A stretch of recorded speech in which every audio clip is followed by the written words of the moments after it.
Welcome to Pullman, a sold-out Martin Stadium Pac-12 football presented by Opus Bank. The Oregon Ducks, the Washington State Cougars, an all-Northwest battle for you on Pac-12 After Dark. Most of you just saw a thriller in Berkeley. There was a thriller last year between these two teams in Eugene. We're hoping for another terrific ball game here tonight in Pullman, along with Anthony Herron and Lewis Johnson. Roxy Bernstein with you. And Anthony, the good news for the Oregon Ducks is Royce Freeman is back. He'll give it a go for Oregon tonight. One of the most physically imposing ball carriers in all of college football. Oregon Ducks and their fans couldn't be happier to have Royce Freeman rolling again on the field tonight. A career-high 246 yards in this contest last season, 2 touchdowns all told. He can BYOB like nobody's business. Bring your own block, whether a defender's there. He shows the explosive speed to be able to turn the corner, and most certainly has all kinds of explosive power on contact, regardless of the weather conditions, as we're seeing in this game last season, Roxy. He ran for 246 against Washington State last year, but the problem for Oregon, the numbers on the other side of the football, the defensive side, and some bad news for Oregon defensively. Troy Dye did not make the trip here to Pullman tonight. That's going to hurt their defense. So their best edge rusher, the true freshman, not in the lineup tonight. And this new defensive scheme brought in by Brady Hoke, the 4-3, numbers have struggled. Third down conversions, 100th in FBS, all the way down to points allowed, 32.5 points allowed, 96th in all of college football. And the Cougars just taking the field at Martin Stadium in Pullman. There's a lot of excitement on both sides for this matchup tonight between Oregon and Washington State. As the Ducks at 2-2, the Cougs at 1-2 coming off the bye week. Let's check in with Lewis Johnson. Well, in the minds of Washington State, that run out you just saw is symbolic of them beginning a brand new season. This is their first conference game coming off the bye week, and we talked with the quarterback, Luke Falk, who said the first 2 games of the season were a real wake-up call because they were losses.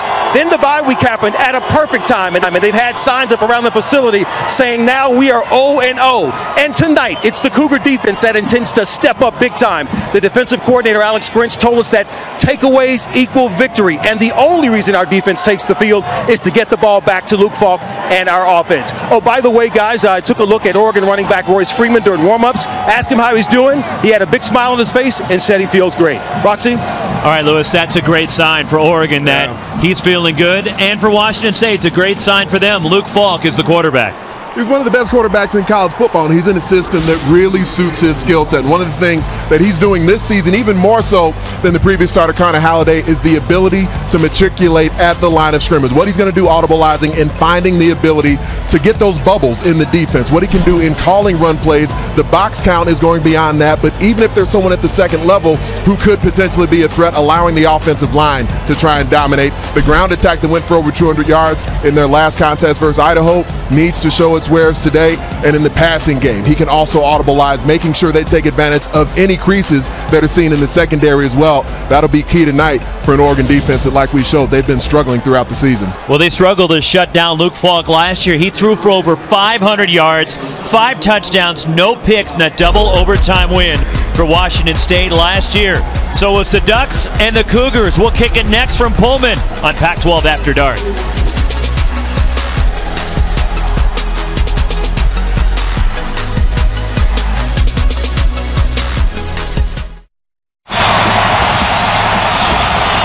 A look at a full Martin Stadium in Pullman. Washington State will kick off. Oregon won the toss. They are receiving for the Ducks. Charles Nelson, the deep man. And the kickoff from Eric Powell. We're underway in the Palouse. Here's Nelson from the goal line. Nelson spun around and dropped near the 20. And that's where the Oregon offense will go to work. Isaac Dotson on the special teams tackle. A look at Dakota Prukop, the senior from Austin, Texas, the graduate transfer from Montana State. There his numbers last week against Colorado, and the heartbreaking loss for Oregon. That only interception thrown this season by Prukop was on that last sequence, and Oregon was looking to reclaim the lead, but it was picked off by Akello Weatherspoon. On first down, Prukop keeps it. He lost the football, but he was down. No fumble, a gain of 4, just shy of the 25. The fact that that Dakota Prukop carrying the ball on the very first snap of the game, that'll be key moving forward. And yes, the left knee was down as the defender ripped it out. On 2nd down and 6. The first carry for Royce Freeman, and he's bottled up, a gain of 1. Good surge led by Robert Barber on the defensive front for Washington State. And it's 3rd down and the tempo for Oregon. This is where they want to continue to see Dakota Prukop make strides in leading this offense. Cougars showing blitz. And they bring it. Dumped off to Royce Freeman, 1st down and more. And Freeman out of bounds, shy of the 40-yard line. And that's a gain out to the 38. It's an area of the game that Royce Freeman continues to improve in. We're going to see a mammoth block here at the end from Pharaoh Brown, his tight end. Brown was out of the lineup last week. And Darian Moulton, he was the recipient of that block from Pharaoh Brown. And the medical staff for Washington State coming out to check on the sophomore from San Diego. Yeah, that was a physical block out front by Pharaoh Brown, and he's been banged up himself a little bit. And even beyond the leg injury we know about from 2 seasons ago that caused him to miss 2015. Did miss that game versus Colorado last week in their home defeat. So there is Moulton being helped off the field. And it's a young, somewhat inexperienced secondary for Washington State, and there's been questions about their defense, and a big key for them tonight, Anthony, which was key for them last year, was getting to the quarterback. They haven't proven yet through 3 games this year they can do that.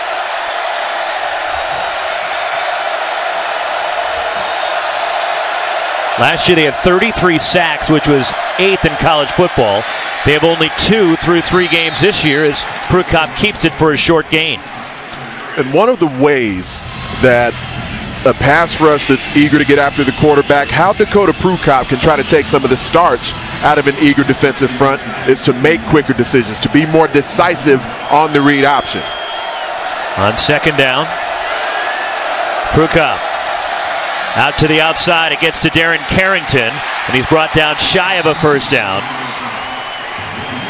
Robert Taylor out there for Washington State. And it's 3rd and short for the Ducks. We'll continue to see the Cougar defensive line move around both pre-snap and during the snap against a young pass protection. There they go. Royce Freeman motions into the backfield. And it's Freeman turning the corner. Freeman, there's a penalty marker down. Big run for Freeman to the Washington State 29, but a flag in the area of holding.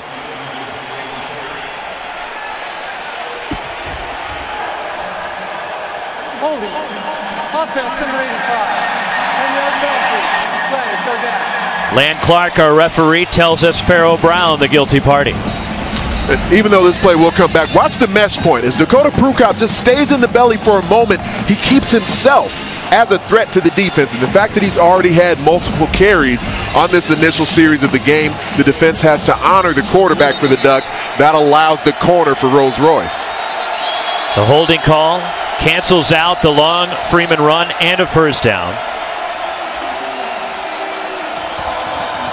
The game was stopped to verify the spot, which is correct. 3rd down. So it is 3rd down. So it's officially a 3-yard gain for Freeman, but then the penalty brings it back. 3rd down and 8 from the 40. Prukop to the outside. Sliding catch is made by Charles Nelson, and it's right at the marker. Will it be enough? It was a quality route from Nelson because he got beyond the sticks, and there's a lot of times when you're trying to pick up 1st down yardage, say it's an 8-yard route, you may go to 10, rolling back to 8. Low ball, though, that's what brought him back and made it close for the 1st down. It is a 1st down for Oregon. At the Ducks 48, Nelson goes in motion. Up the middle. Short gain for Tony Brooks-James, the sophomore from Gainesville, Florida. He gets to the midfield stripe and a gain of 2. And coming off consecutive losses for Oregon, Anthony, what are you looking for tonight from the Ducks? I'm looking for urgency with the way they operate offensively. How quickly can Oregon get the ball snapped from one play to the next? On second down, reversing field. Darting for a first down is Tony Brooks-James. Tony Brooks-James, one of many players who filled in admirably as Royce Freeman was out of the lineup for well over a game. You know, he left the contest a couple of weeks back against Nebraska very early on.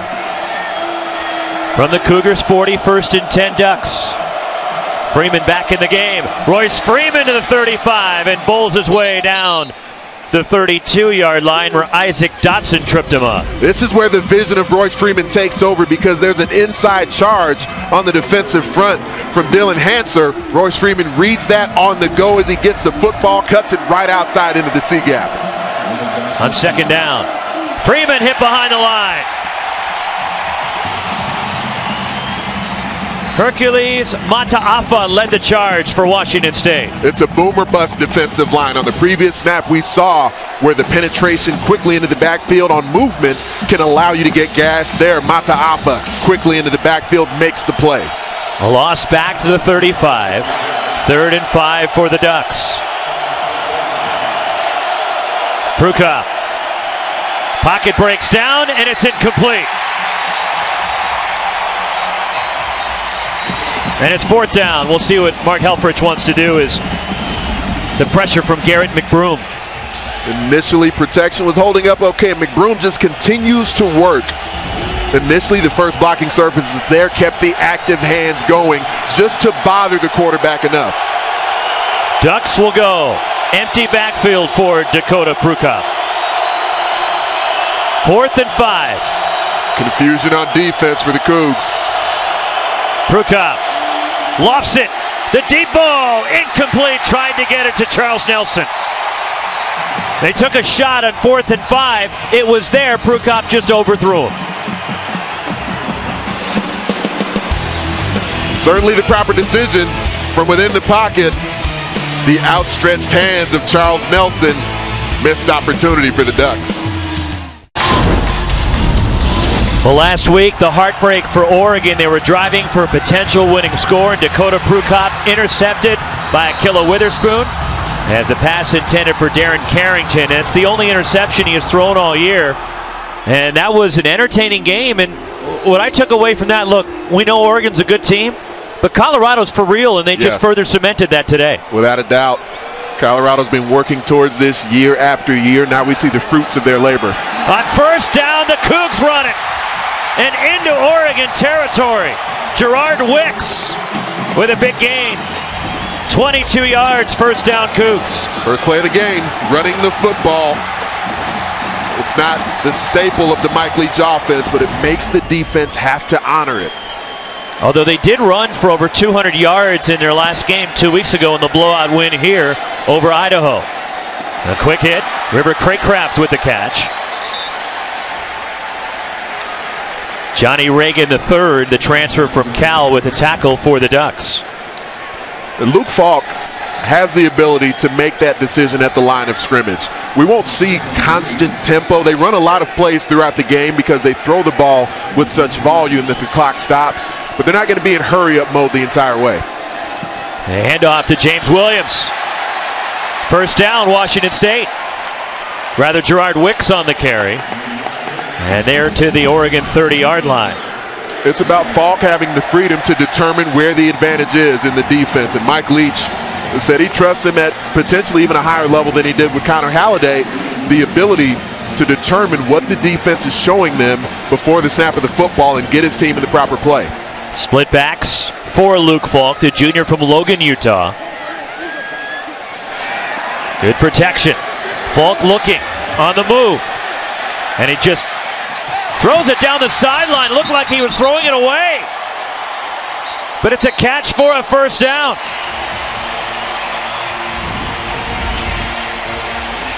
Luke Falk showing the patience. Yes. Jamal Morrow just stayed in bounds. And then after the catch, he steps out. 16 yards. I thought Falk was just throwing the football away. It looked like it. Lived to see another down, but he gets a first down. Deep drop for Falk. Inside the 10. And it's John Thompson, the senior from Spanaway, Washington, with the catch. That'll bring up second down and short.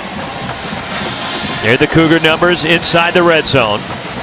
As Washington State lost their opener to Eastern Washington right here. They lost a tough one at Boise State, a game that Washington State felt they'd let get away from them. Bounced back with a win 2 weeks ago against Idaho, and now they start Pac-12 play here tonight with the Ducks 0-1 in league play. Falk, the crossing route. Touchdown! Gabe Marks. 29th career touchdown catch for the senior from Venice, California. We referenced that Troy Dye not in the lineup for the Oregon defense. Pass rush, pretty much a non-factor throughout the initial drive on the field. 6 plays, 65 yards for Washington State. And they strike first here in the Palouse. Eric Powell for the extra point. He's perfect on his extra points. Remains perfect. Cougars up 7-zip.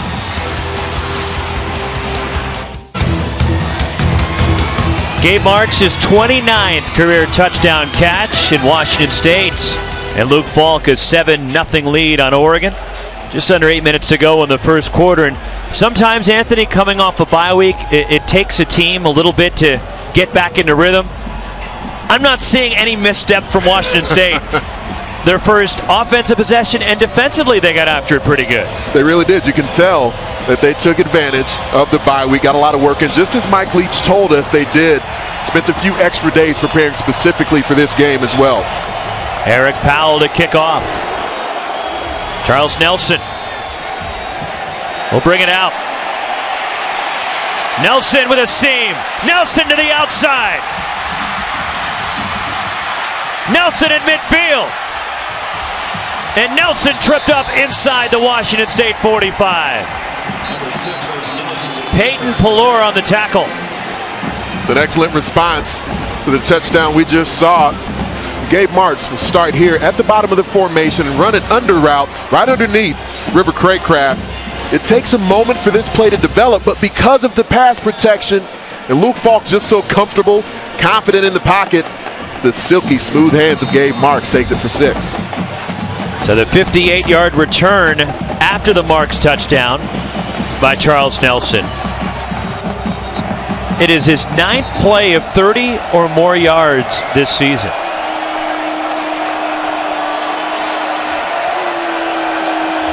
On the plus side of the field, Oregon begins this drive. Dakota Prukop dumps it off to Dwayne Stanford. And Stanford run out of bounds, has enough for a Ducks first down. 11 yards. I'm sorry, partner. I believe that Matt Lubick, Mark Helfrich, one of the things they need to do is call plays like that take the decision-making sort of out of the hands of Dakota Prukop in a similar fashion to what we saw with Brandon Dawkins in Arizona the last couple weeks.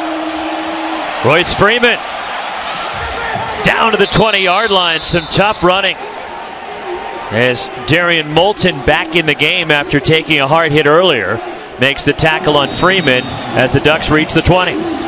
When they can call things where there's a predetermined read for Prukop, it just makes his skill set that much more effective.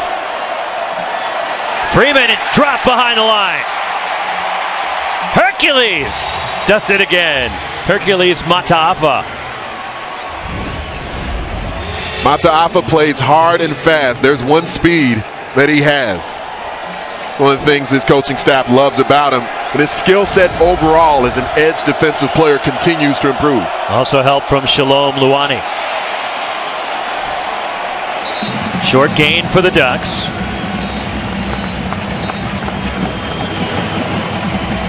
Derek Moore, the freshman on the tackle of Charles Nelson, brings up 3rd down and 10.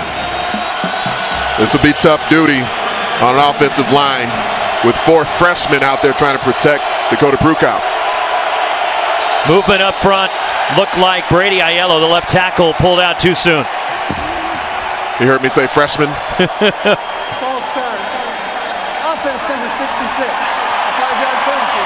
Still third down. So 4 redshirt freshmen with the senior Cameron Hunt on the Oregon offensive line. Hunt by far the most experienced, the elder statesman of the group, for being an offensive lineman in this spread option offense. They're down and 15. Back of the 25, Dakota Prukop. Over the middle, Pharaoh Brown the catch. Close to the marker. It appears he's just shy. Chop Downey. 4th and inches. You go for this? I do. You've got one of the best kickers in the country, but the opportunity to try to pin the opponent down if you don't get this from a field position standpoint, because it's Oregon, I'm good with it. A lot of teams I would say no. Royce Freeman has the first down and more. Touchdown, Oregon. It's their personality, Roxy. It's what they do.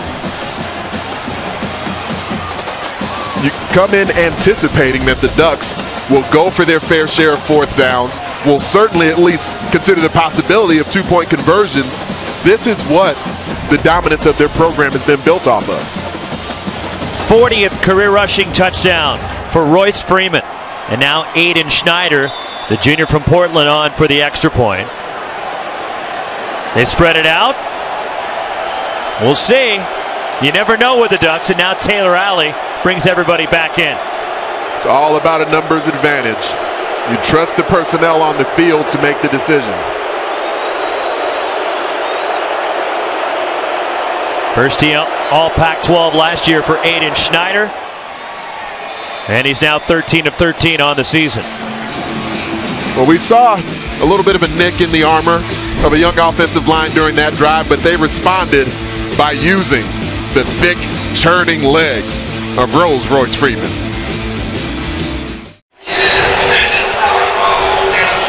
Here's the Cooper Tires scoring drive. The Ducks, 42 yards in 6 plays, and the 40th career rushing touchdown for Royce Freeman, set up by the terrific kickoff return from Charles Nelson.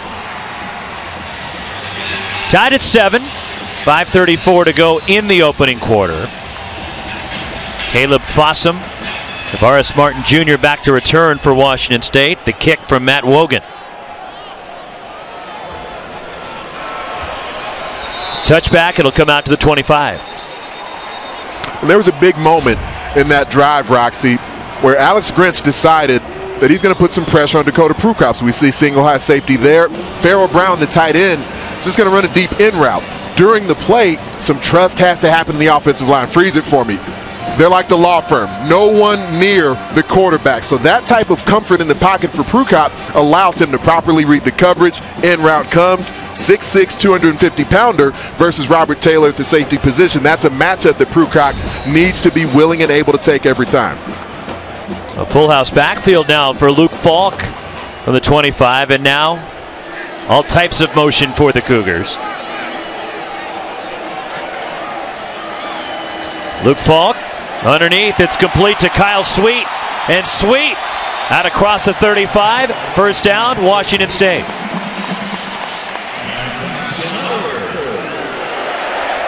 And we see here Washington State back over the football quickly, but whether or not they go with tempo will largely be up to whether or not Luke Falk feels like they're in the proper play at the snap. You see him here working the defense, eyeballing what's happening. Mike Leach trusts him to make these decisions. On first down, running into the line and pushing the pile forward, James Williams for the Cougars, the redshirt freshman from Burbank in Southern California. Again, this Oregon defense playing without Troy Dye tonight. Their standout freshman who leads Oregon in tackles on the season did not make the trip to Pullman. I mean, a true freshman was Pac-12 Defensive Player of the Week in his very first college football game ever. He had 4.5 tackles for loss in that win against UC Davis. All day to throw. Luke Falk slings it out to James Williams. Cuts it back, and Williams should have enough to move the sticks again for Wazoo. My question throughout the game for Luke Falk will be whether or not this continual methodical approach will be enough against Oregon's defense. Because I think they've got talent on the outside at corner. They've got guys who can play. Ugo Amadi, Arian Springs, these are guys that can cover. First down carry by Jamal Morrow. And he pops into Ducks territory, brought down by Reagan. But what that eventually does when you just go first down after first down and work yourself towards the red zone, you're putting extra pressure on the entire offense to not shoot yourself in the foot because you're not picking up chunk plays. Second down and 5. Jamal Morrow is the running back. Trouble with the snap. Falk unloads. First down. Kyle Sweet the catch.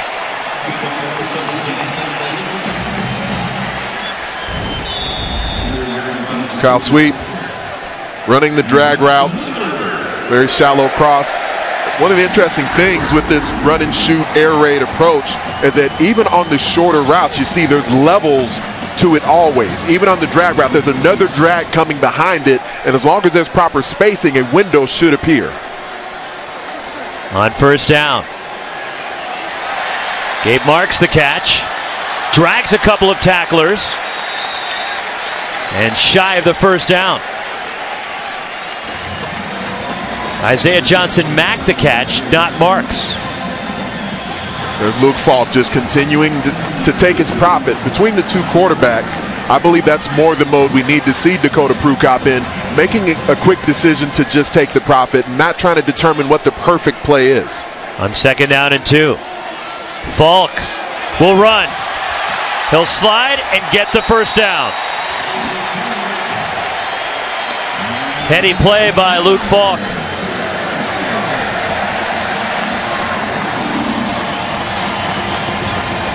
This is a group for Oregon that comes in third in the Pac-12 in quarterback sacks. They've got some young players up front who can rush the quarterback pretty effectively. We've referenced Troy Dye not being in the lineup, their most effective edge rusher. I believe Brady Hoke needs to put the front in a position where they can occasionally drop. Falk dumps it off to Jamal Morrow to the outside. Hurdles a defender. First down, Washington State.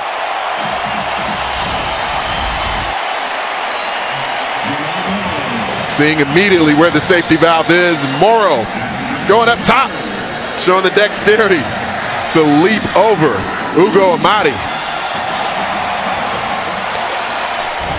Cougs in the red zone again, inside 2 minutes to go in this first quarter. Falk is 9 of 9 for 81 yards. Just haven't really seen, they've shown some potential zone blitz looks, haven't seen it. Out of the backfield. Short gain that time for Washington State and Jamal Morrow. That's part of the chess match, and from what I'm seeing so far, and between the two units up front, the pass protection, this isn't new. This pass protection has been holding up solid for Luke Falk all throughout the season. I don't know that that's going to change in tonight's game, but Brady Hoke will need to figure out how does he go about pressuring the pocket. So Falk now 10 for 10 to 7 different receivers. Gerard Wicks, the ball carrier, to the 10. It's just got to be enough with the run game. Just sprinkle it in enough where you've got linebackers who have to at least honor the fact that they could potentially step forward and play downhill. That opens up that intermediate window that Luke Falk and this air raid offense love to operate in. All those drags and crosses that can work behind and between the linebackers. Although last game, they did run for over 200 yards in the win against Idaho. James Williams checks in as the running back on 3rd and 3. Falk for the end zone. Incomplete. The first incompletion for Falk tonight. Tried to get it to Tavares Martin Jr., well defended by Arian Springs. And it's 4th and 3. We'll see what Mike Leach wants to do. And the struggles in the kicking game is Powell is 0 for 3 in his field goals this year as Leach will lead the offense out on the field. You know how he operates. He's going to go for 4th down. Not many in the country who do it as much as Mike Leach.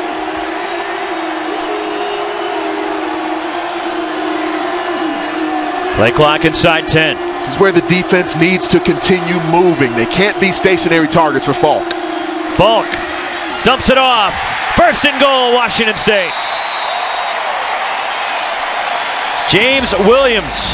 Robert Lewis the catch. It's like giving Luke Falk the answers to the test when you're not in constant motion. Stem and disguise has to be a part of the advantage that you can take defensively.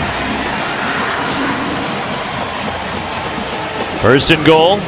Let's see if the Cougs elect to run another play or take it to the start of the second. Mike Leach looked very stoic in that moment, so it would appear he's going to wait till the second quarter. So we'll go about 95 yards the other way, and we'll start the second quarter with a first and goal for Washington State. Entertaining first quarter in Pullman. The Cougs and the Ducks knotted at 7. Tied at 7 as we start the second quarter. The Cougs have a first and goal at the Oregon 4. And look at that play sheet right there in Mike Leach's hand. Normally they have these big laminated cards. Mike Leach probably has the smallest play sheet in America. I'm guessing there are folks at home watching this game with a bigger play sheet. You mean when they're playing Madden? Or whatever they play these days. At the 4 as we start the second. Luke Falk, 11 of 12 for 92 yards. Oh, powering his way in is Gerard Wicks. Touchdown, Washington State.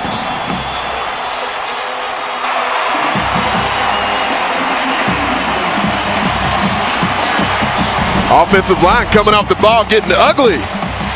Moving the line of scrimmage with extreme prejudice. Cougs reclaim the lead. They go 13 plays, 75 yards. And Mike Leach's team goes back on top of Oregon. Eric Powell for the point after. Caleb Fossum, the holder. And it's 14-7, Washington State.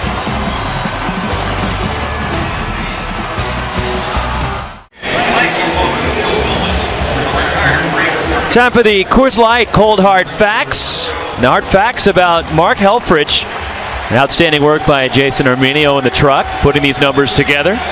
Mark Helfrich, through 15 road games as a head coach, the most points for any coach in college football in their first 15 road games. Chip Kelly, by the way, third, so you have 2 Oregon coaches in the top 3 all time. And Mark Helfrich, number 1, and Oregon trailing at 14-7. And the Ducks have scored at least 38 points against Washington State in each of their last 9 meetings. And Oregon's 8-game winning streak snapped last year over Washington State, that double overtime thriller at Autzen. This will be a touchback out to the 25, and we go out to Mike Young. We'll see USC next week at the Coliseum against Colorado. That's going to be a good one. The Buffs, a huge win over Oregon State earlier today. From the 25, Dakota Prukop slings it to the outside. And it's Charles Nelson stepping out of bounds, shy of the 35. We need to see more of that. Keeping him on the move, allowing him to read just portions of the field, and having the first target be predetermined. Second down and 2. Royce Freeman, a hard hit. Right to the 35 before he's pushed back. Should have a first down. Frankie Luvu there for Washington State. And so that's a first down, and we see 3 bodies coming in for Wazoo, 3 bodies going out. This is where the tempo of Oregon needs to continue to take another step. First 2 plays successful, but now get back on the ball quickly and run another. Play action.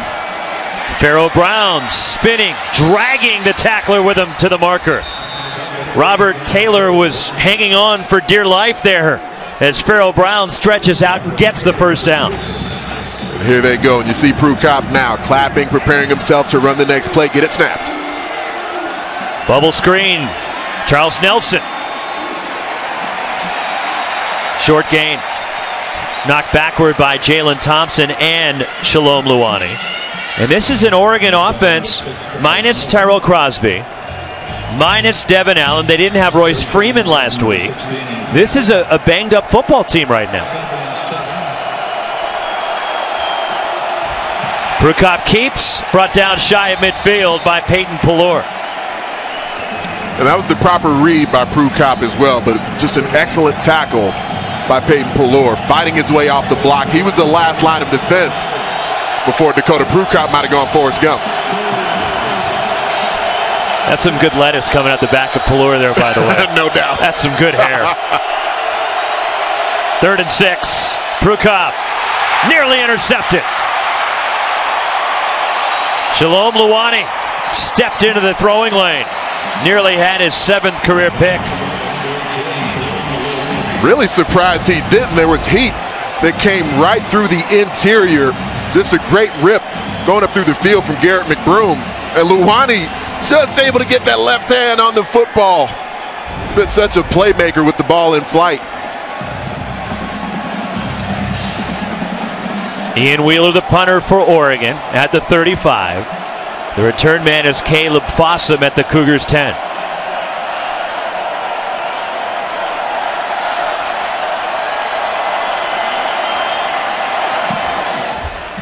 Good kick. Fossum calling for the fair catch inside the 20-yard line. Cougs get the football back. A look at downtown Pullman. A full house tonight at Martin Stadium. Back at Martin Stadium, the beautiful mind of Luke Falk on display. Box count showing one thing with 6 defenders near the line of scrimmage, but beyond that, we'll see the void in the box where the run game will allow them to attack. The inside zone play that gets called here, where Luke Falk hands the football off. And so it's beyond just knowing how many defenders are near the line of scrimmage, but communicating to the offensive line and the running back which play we will potentially attack the void in the defense with. Well, Luke Falk and the Cougs offense going back to work at their own 18-yard line. Falk to throw on 1st down. And it's incomplete and a huge hit. And there's a flag coming in as Reggie Daniels lowered the boom on Tavares Martin Jr. It's good to see Tavares Martin Jr. able to get up, walk away from the play under his own power.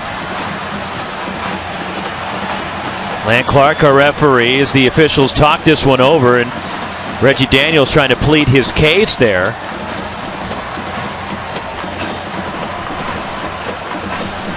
See what the officials come up with. Now, there was some rewording in the targeting rule this week. So there is no flag. They will pick it up, 2nd down, but here's another look at that last play. Is this was not deemed a late hit. Comes in, a shallow cross. I agree with that call. Head was not involved in the play. You see him, the target area, and this is what defensive back coaches have all tried to get their team to focus on, is the target area being right in the sternum as opposed to the shoulders and above.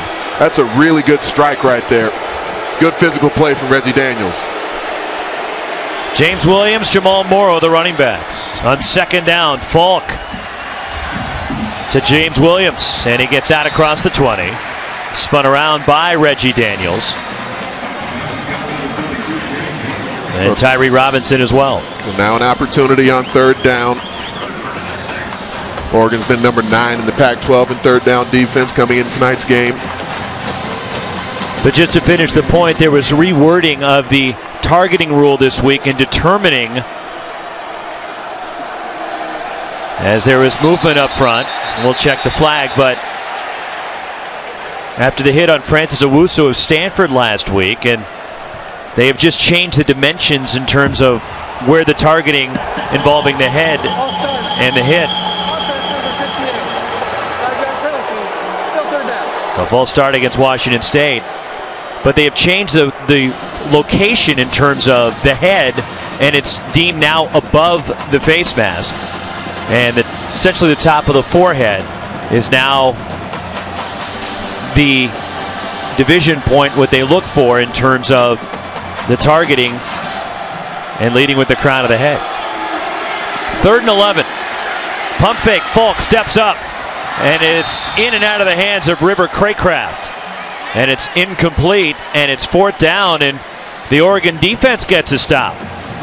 And it wasn't a hellacious pass rush, but specifically T.J. Daniel just did enough with only a 3-man rush, and he was at a zero technique, just did enough to show color in one gap, a little bit of penetration. Luke Falk starts to run. Daniel did a nice job retracing and ended up getting a hit on the quarterback. So this is Kyle Sweet who will punt. He's also a receiver, as the Cougs will employ 2 different punters, but it's Sweet who gets the nod here. And he gets a wobbly kick to Darren Carrington. He's dropped immediately. Outstanding coverage by Washington State. Ducks with the ball near midfield. Here was that last play where the flag on Reggie Daniels was picked up by the officials. And we welcome in Vice President of Officiating for the Pac-12 Conference, Mr. David Coleman, joining us. And David, appreciate your time. And okay, you saw the play. Why was that flag picked up? The flag was picked up because the contact was with the shoulders. The play is still in progress.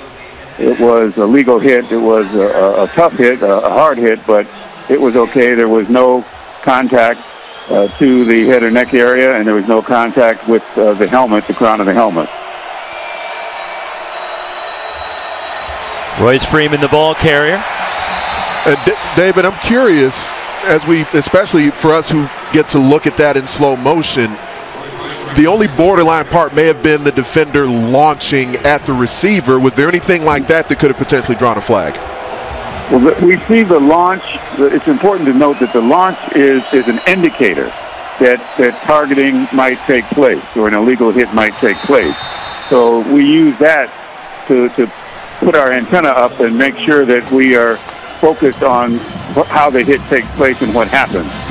So that launch, just because you see it doesn't necessarily mean that it's targeting or a foul, but it means that it could possibly be that if the other factors occur. David, thanks so much. We really appreciate your time. You're welcome. Take care. David Coleman, Vice President of Officiating for the Pac-12 Conference, is Oregon at the Washington State 35. It's great access we get right there. It is. Get to call up David during the broadcast. Right to the war room. And he's a busy man tonight. There's 3 games going on. Dwayne Stanford the catch. And should have enough for an Oregon first down as Marcellus Pippins on the stop. USC taking on ASU. Arizona's at UCLA. And here in Pullman, it's 14-7 Washington State. Along with Anthony Herron and Lewis Johnson, our terrific Pac-12 Network crew, I'm Roxy Bernstein. Royce Freeman, the ball carrier inside the 25.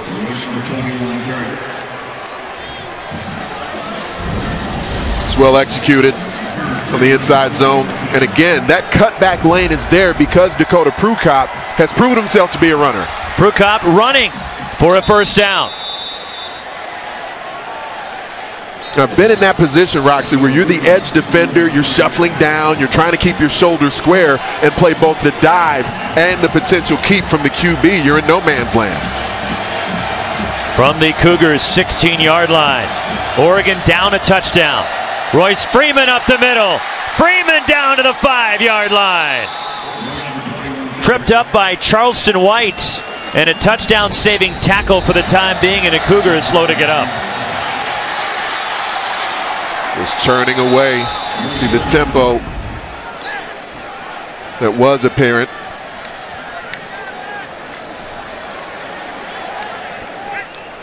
Such a hard-nosed, tough runner. Royce Freeman, there is the yards after contact from PFF College through 4 weeks of this season. And Levon Coleman for Washington, they had the huge win last night. Coleman, who had the huge game last week at Arizona. And then Freeman, Brooks James, as they attend to the injured Cougar, will step aside.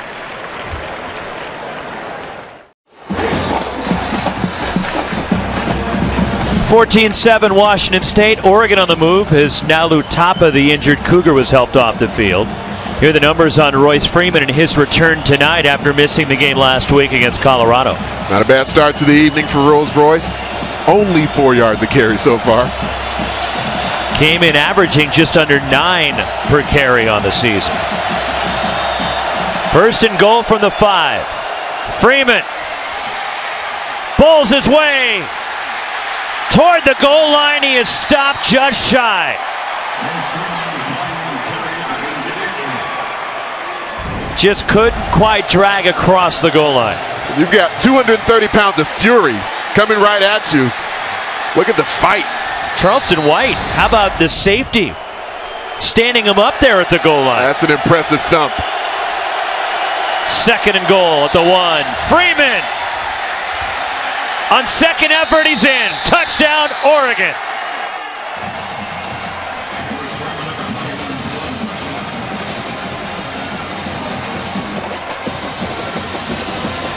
We spent time describing the yards after contact.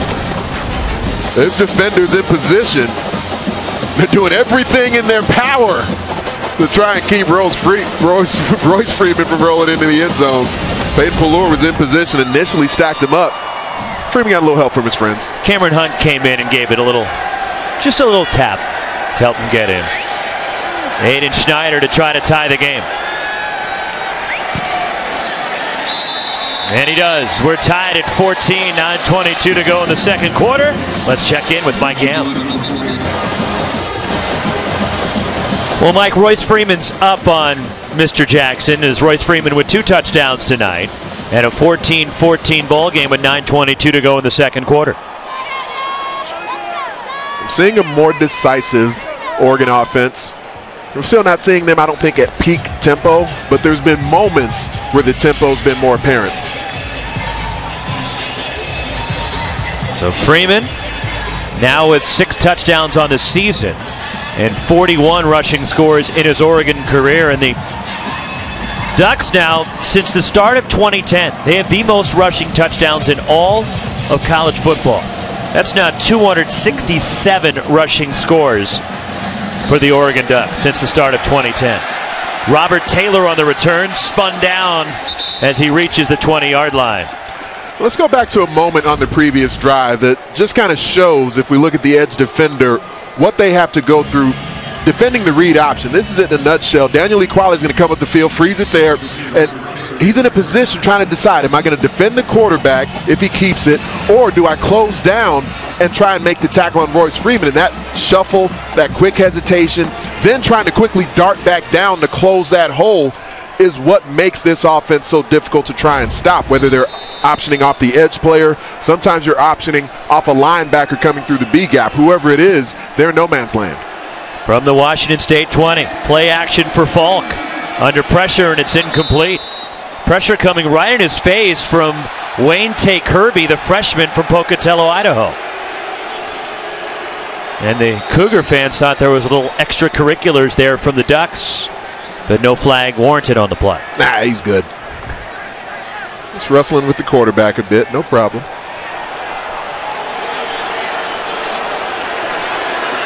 Second down and 10. Falk the handoff to Gerard Wicks. And he's chopped down by Ugo Amadi, the sophomore from Nashville. Let's send it down to Lewis. Yeah, watching Royce Freeman in the bench area, he obviously means so much to the team. Mark Kelford saying it's so great to have him back. They have a lot of confidence when he isn't in the lineup, but when he's there, he means everything. And it's interesting to watch the other players and how they gravitate around him, the other running backs. He's a leader in the bench area and on the field. 5.7 yards after contact. It's crazy. What does that mean when a player of his caliber, just the impact Anthony can have on the whole team? While he's not the most vocal player. The deep ball from Falk. It's there for Washington State. Kyle Sweet into Oregon territory. Not only a punter, slot receiver extraordinaire, excellent release off the line of scrimmage, the arm over, and just enough speed to get beyond the coverage. Teardrop from Luke Falk.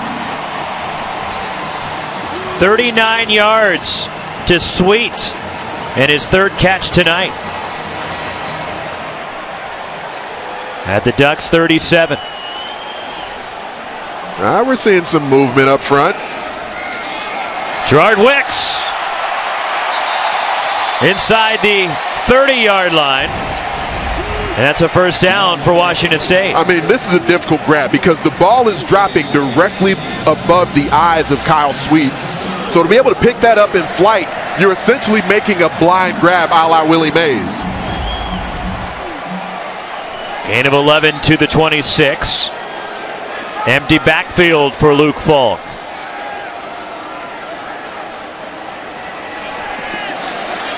All day to throw. Now he'll run. Darts out of bounds inside the 20. Nothing was open downfield. And just to revisit the point about Freeman and just the impact he can have on the entire team and not just on the offense. Essentially every coach you talk to from Oregon say that the team revolves around how Royce Freeman employs his ability to threaten the defense, to be an imposing figure both in game and on the practice field, because he's one of the hardest workers that the Ducks have as well. Gerard Wicks, James Williams, the backs. Falk steps up, throws, caught inside the 10, first down.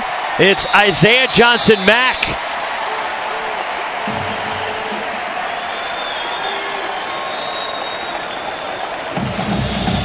So this is where the substitution game not being taken advantage of by Wazoo, because while they go no huddle, and that does put some pressure on the defense, they're not looking to go tempo very frequently. First and goal at the 10. Jamal Morrow is the running back. Washington State looking to reclaim the lead. Morrow slashes up the middle into the end zone.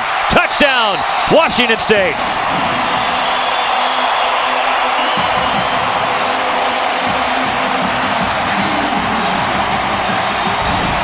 That's tough duty to ask Johnny Reagan to have Jamal Morrow just screaming downhill at him with nothing but space and opportunity.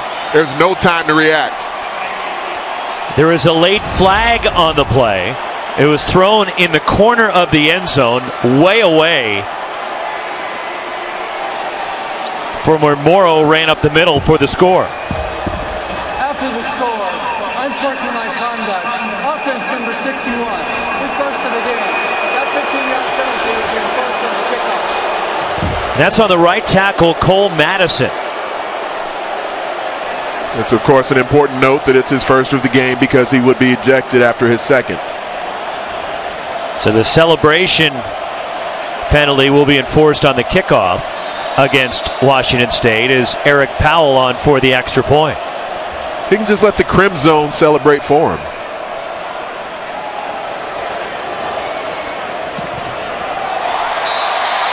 And Powell connects. Second career rushing touchdown for Jamal Morrow, the junior. So a 21-14 lead for Washington State. Let's go back last week. And there was all types of games down to the wire in the conference. Last Friday night, Utah going for it a couple of times on fourth down, knocking off USC. And the Oregon fans probably want to hide your eyes with that one. Here's Stanford and Ryan Burns getting the late touchdown to help Stanford to a win at the Rose Bowl. And Jake Browning in the overtime winner to Dante Pettis and a 35-28 win. And then today, just before us in Berkeley, Cal getting a stop.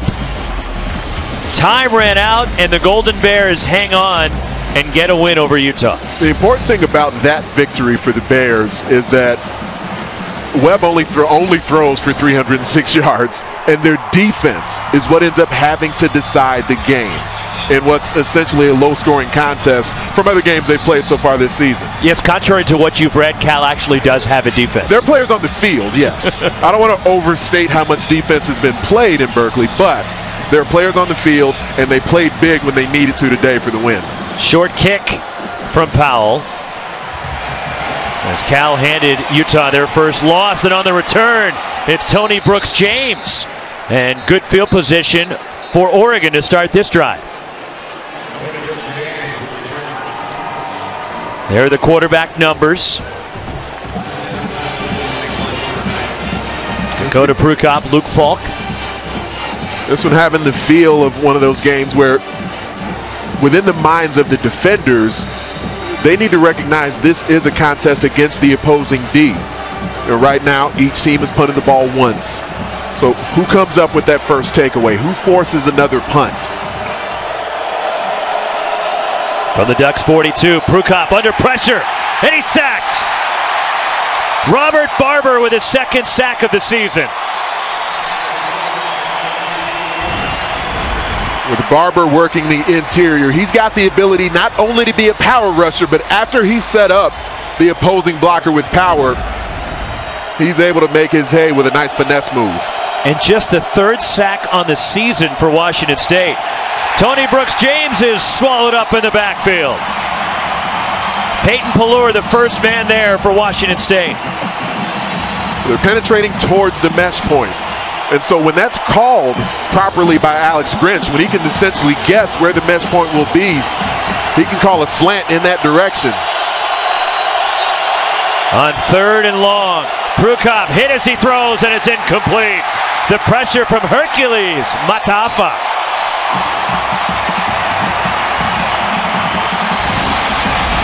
Mataafa, a player who can bring it off the edge as well as anyone.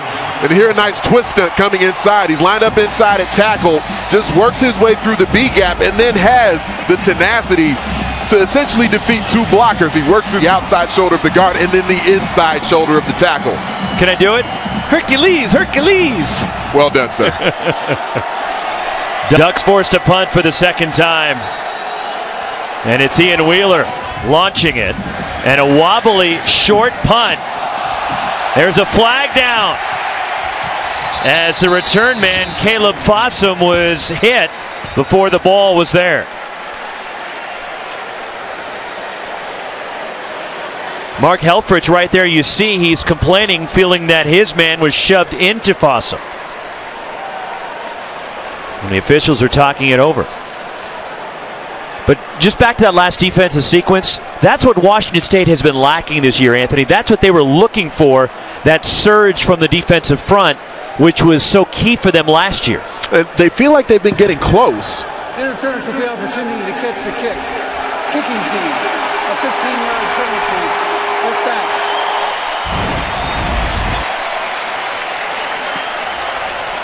He did initially wave the fair catch. I mean, little sell job there by Caleb Fossum. Tony Brooks-James is running acting past him. And where the rule was changed a handful of years ago, the penalty is supposed to be called as the person in coverage is directly in front of the return man, not as they run by. Even an international soccer player might have drawn a yellow card for that one. I agree with Mark Helfrich. He's definitely got a strong case on that one.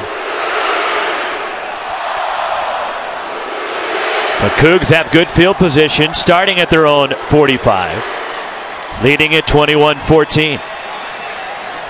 Luke Falk from the pocket, on the move. Darts it to Tavares Martin Jr. And it's incomplete. It's one of the parts of Luke Falk's game that we continue to see more and more of, him being nimble enough to extend the play. We're not going to see him too often take off and pick up first down yardage, especially not in long yardage situations with his legs, but he extends the play very well and continues to keep his eyes down the field. Second down and 10.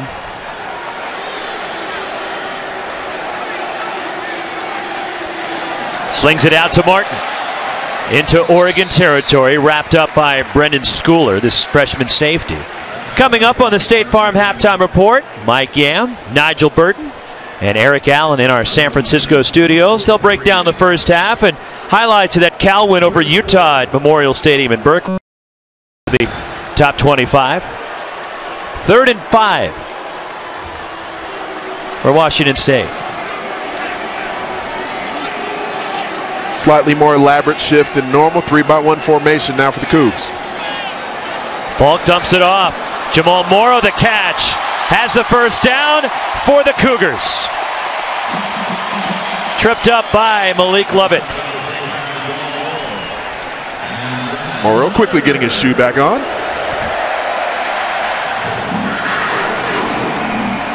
The efficiency with Washington State's offense tonight. And it's not just the passing game, Anthony. They've been able to run the ball. They have 2 rushing touchdowns tonight. Morrow's the running back. And Jamal Morrow finds a little hole, gets inside the 40, down to the 36. Just like we showed on the goal line on the previous series, that box did have 6 bodies in it. Every once in a while, when there's a 5-man box, and the box being between the 2 offensive tackles and near the line of scrimmage, when this area only has 5 bodies in it, to me, that's got to be run 100% of the time. When there's 6 bodies within that box, that presence near the line of scrimmage, it depends on where the bubble declares. 2nd down 6 from the Oregon 36-yard line. Inside 3:40 to go in the first half. Falk. Complete, right near the marker. Pass to Isaiah Johnson-Mack, the freshman from Belgrade, Florida. The formation allows the clean release from Isaiah Johnson-Mack. Great execution on the route. Allow the defender to briefly be run off. Stick that outside foot in the ground, and then you fire inside towards the football. From the Oregon 30-yard line, Gerard Wicks is now the running back.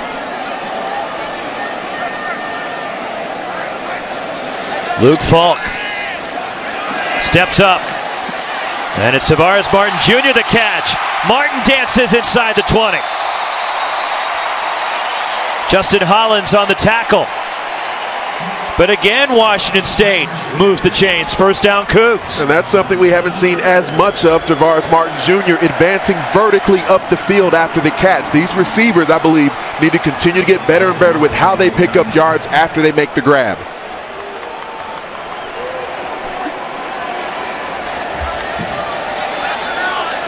From the 17. Falk, the shovel pass. And it's James Williams inside the 15-yard line. And I have to pay homage to Lee Groscup, the former Utah quarterback, the innovator of the shovel pass. Justin Hollins just narrowly able to make that tackle. That could have been a touchdown. Seeing this Ducks defense, some hands on the shoulders, looking a bit tired. 2nd and 5. Falk under pressure, and he goes down. The pressure coming from Rex Manu. Also Henry Mondu coming in for Oregon, and Luke Falk made a wise decision to get down. Well, the depth was thrown off because initially he was going to throw it in that moment, and then at the last second, just ducks to save himself for the next play. Mondu, last year academic all Pac-12 selection, the junior from Portland. 3rd and 11 for Washington State. From the Oregon 18.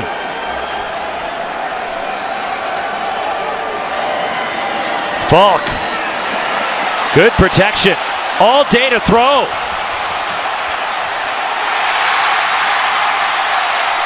And it's Jamal Morrow with the catch inside the 5.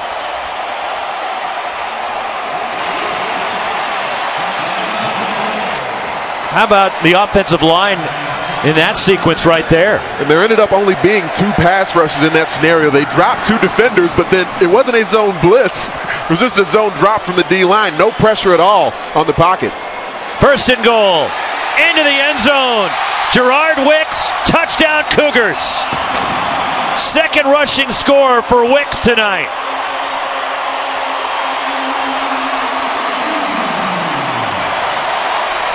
Previously, I stated, believe some zone blitz may need to happen to benefit Oregon. This was just zone drop, so you only got 2 rushers, and Rex Manu nowhere near the QB. Drayton Kahlberg nowhere near him as well. With 9 defenders in coverage, Luke Falk still able to carve up the defense, moves the chains. Eric Powell for the point after. And it's 28-14. Washington State, 3 rushing touchdowns tonight for the Cougars. And you and I talked about this during the week, Roxy, and I did ask Mike Leach about it on the phone as well, because 4 out of the last 5 times that Washington State has rushed for over 100 yards as a team in the game, they've won. Now, it's not that simple because, as we've talked about throughout this broadcast, he puts his quarterback, Luke Falk, in a position to determine what's the best play against the defense on that particular snap. I'm a big believer, as a bit of an old school guy, that there's still benefit to running the football and showing the willingness to do that. Luke Falk, especially throughout this first half tonight, has been calling the proper run plays at the proper moment where the bubble in the defense presents itself. And the Cougars ran for over 200 yards against Idaho 2 weeks ago.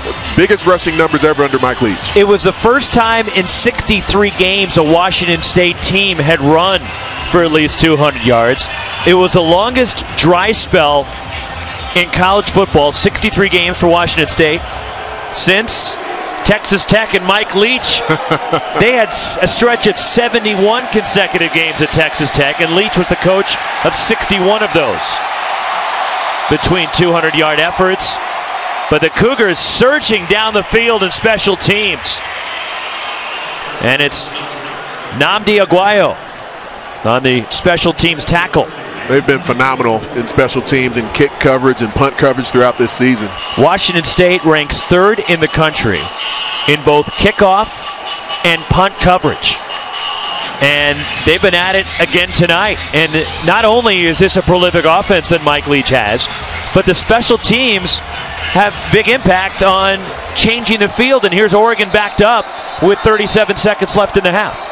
The two biggest places that Mike Leach said he needed to reshape this program were the offensive line.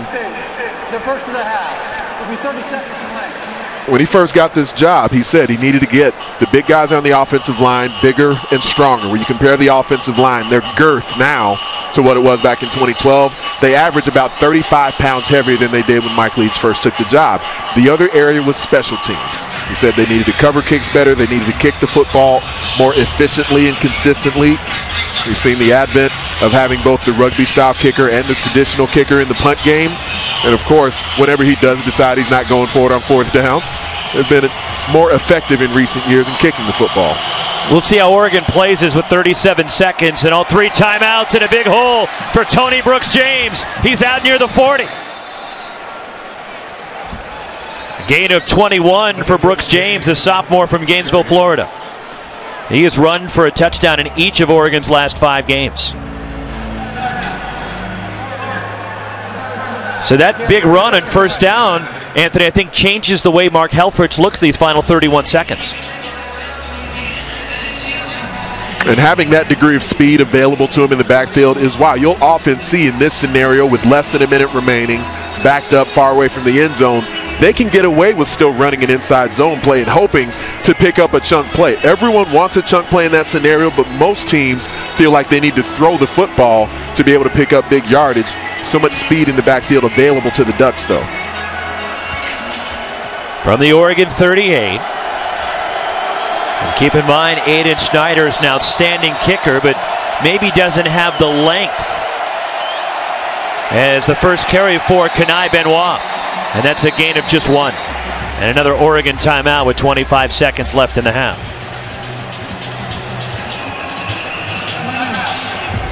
The biggest surprises so far, Anthony, what do you see?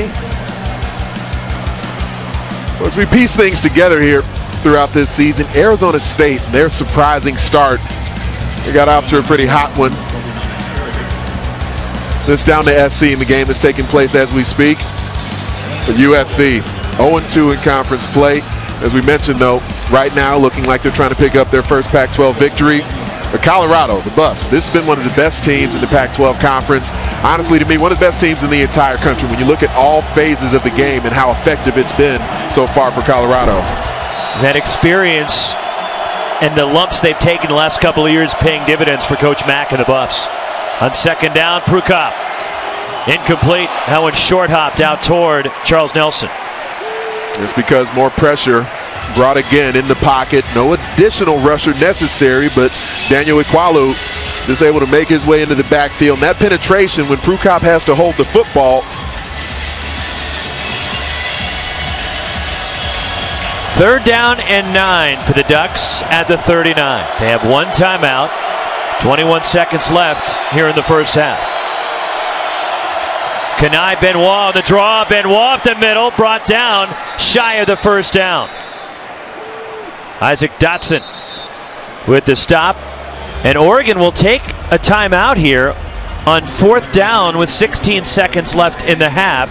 And it's their final timeout. So interesting decision by Mark Helfrich here to call this timeout. It looked to me like the clock may have actually even stopped a hair early. Oh, okay, they did pick up the first down. It is a first down. They did get enough. All right. So they did get enough for the first down. But you call the timeout, well, the clock stops when you move the chains, and now you're out of timeouts. So if you're going to run a play, in all likelihood, you got to run it either toward the sideline, or you better be sure if you run a play in bounds that you get a first down to stop the clock momentarily. Prukop launches for Dwayne Stanford, and it's incomplete.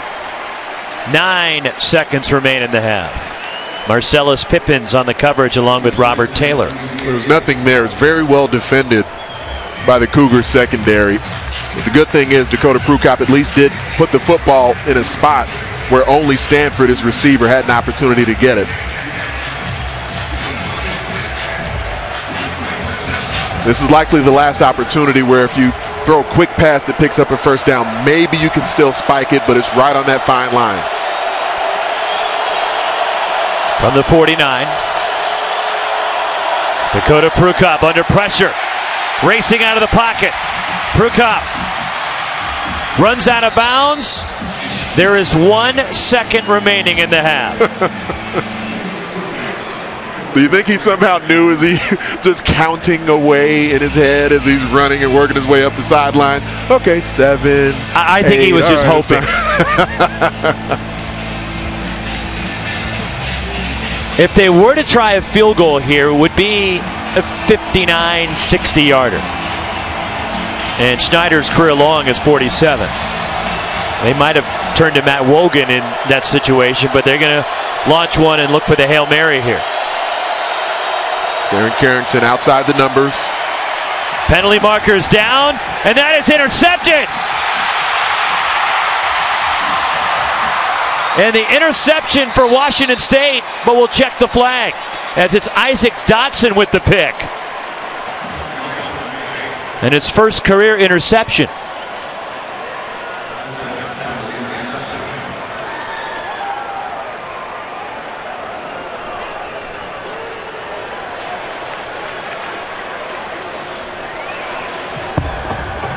Holding. Offense number 66. Penalties decline. That is the end of the first half.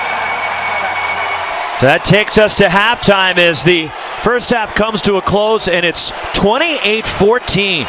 Washington State, a terrific first half of play for the Cougars. So the Cougs enjoying it here in front of a packed house at Martin Stadium in Pullman. Let's send it down to Lewis Johnson. Well, Coach, this game has turned into an offensive track meet. Your thoughts on the way Luke Falk has directed your offense? I think he's done a pretty good job, pretty consistent, and so far. And your defense now, and how you'll have to hold up against Oregon in the second half. Well, we have to do the same stuff. They're doing some inspired things. We just need to be more precise. All right, Coach, thank you. Roxy. All right, Lewis, good stuff there with Mike Leach as Lewis Johnson walking right with the coach. Arm in arm heading toward the locker room. But a terrific first half by the Cougars. They have to be thrilled. You certainly think they should be in a contest coming in. They already ended that 8-game skid last season, trying to get 2 in a row. 28-14 Cougs at the half. Now let's take you to our San Francisco studio. The State Farm Halftime Report and Mike Yam. Getting ready to start the second half in Pullman with Washington State leading Oregon 28-14. To look at the Can-Am game summary, along with Anthony Herron and Lewis Johnson. Roxy Bernstein with you, and the score not surprising, but the way that Washington State has a lead right now, Anthony, is surprising. 3 rushing touchdowns for the Cougars. They've been so effective on the ground, and it's been situational, as we talked about throughout the first half. Mike Leach trusts his quarterback Luke Falk to make these decisions at the line of scrimmage, and in short yardage scenarios, they've been using the legs of the ground attack to put the ball in the end zone. It's been blocked so effectively up front. Cody O'Connell, Riley Sorensen, Eduardo Middleton. They've taken advantage of where the bubble in the defense has presented itself, and they've been moving people off the ball. It's not just stepping laterally. It's not just the zone blocking sort of scheme. They come off the ball. They're doing some double teams. There's been some combo happening, and they've been moving Oregon backwards. So Mike Leach and the Cougs leading it 28-14 as we start the third quarter. And Luke Falk, 20 of 25 in the first half, 198 yards and a touchdown. And the Cougars will get the ball to start the third quarter here.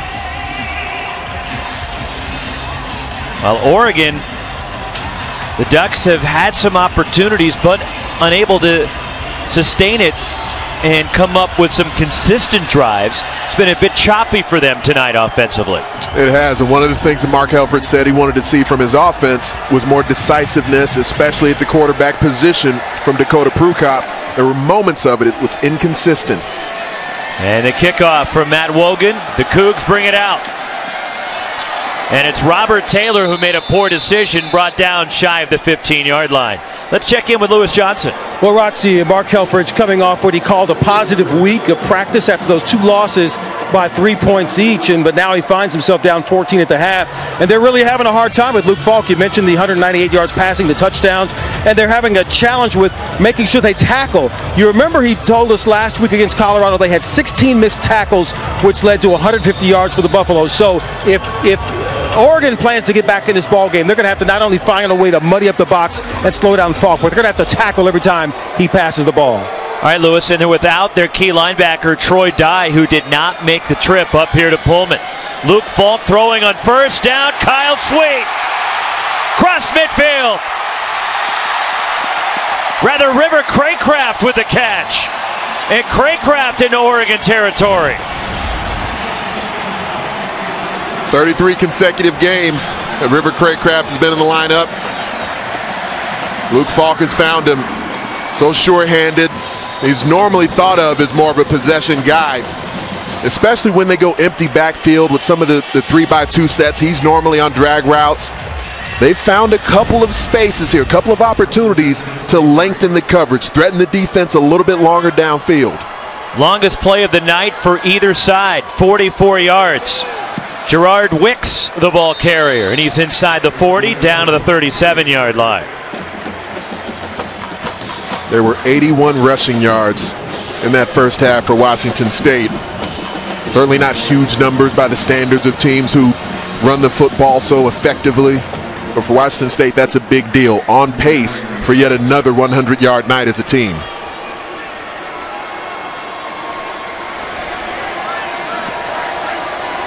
Luke Falk under pressure. And it's complete inside the 30. And it's C.J. Dimry with his first catch tonight. Oregon ends up bringing Johnny Reagan. He comes late off the edge.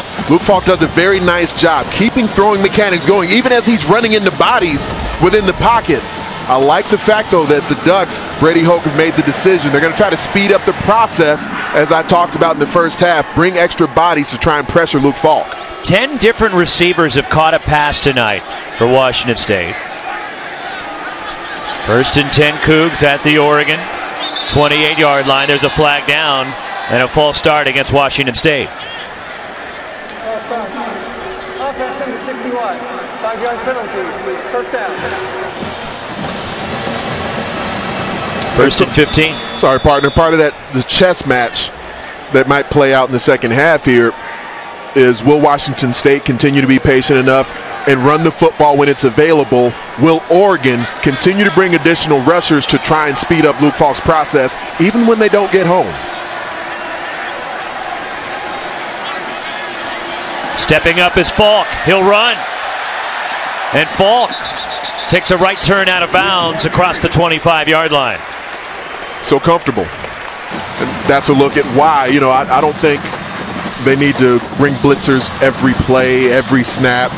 but in finding ways to take Luke Falk out of his comfort zone to speed up his process, because he just looks as comfortable as can be right now in the pocket and making the decision when it's time to evacuate. What can Oregon do to make him uncomfortable?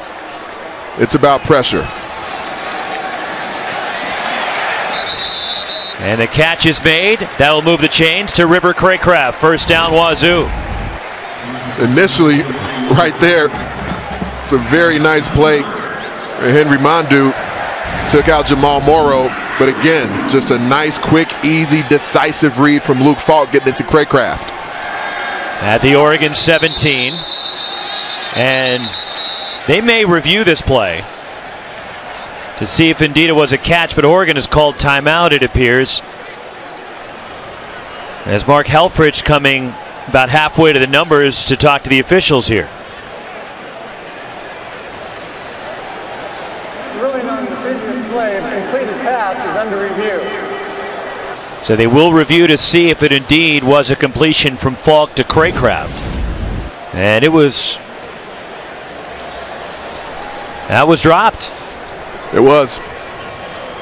That's going to come back. The ball just started to die on Luke Falk as it got near Cracraft.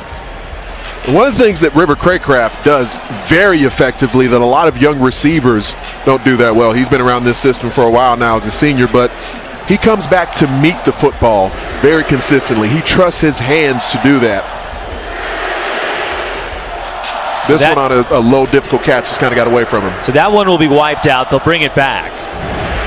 And so this replay should go in Oregon's favor here. So it is under review, and the ruling on the field is a catch and a first down Washington State, but appearances lead you to believe that will not be the case. You know, my memory isn't what it used to be. I've lost track of how we're doing okay on these so far, right? It was after Ant Bites last week where you started to go downhill. but you're still perfect on the season, I will say. Fair enough. Mike Leach checking with his diminutive play sheet there. And one thing that is important to note in this situation, the ball is allowed to touch the ground, but the decision has to be that the receiver is in control of the football as it's touching the ground. And there, to me, as River Cracraft here is attempting to cradle the football in, you can see that he's not making a clean catch as the football's touching the ground. It bounces out as it kind of gets into his pads a little bit, bounces out onto the ground, very quickly rolls and cradles it away, makes it look good, but not a catch. So that'll wipe out the first down. It'll bring it back. It'll be 3rd and 5 for Washington State should this play be overturned back at the 23-yard line. 12:22 to go third quarter. And by the way, Washington State with 4 touchdowns tonight. It is the 8th consecutive FBS opponent that has scored at least 4 touchdowns against Oregon.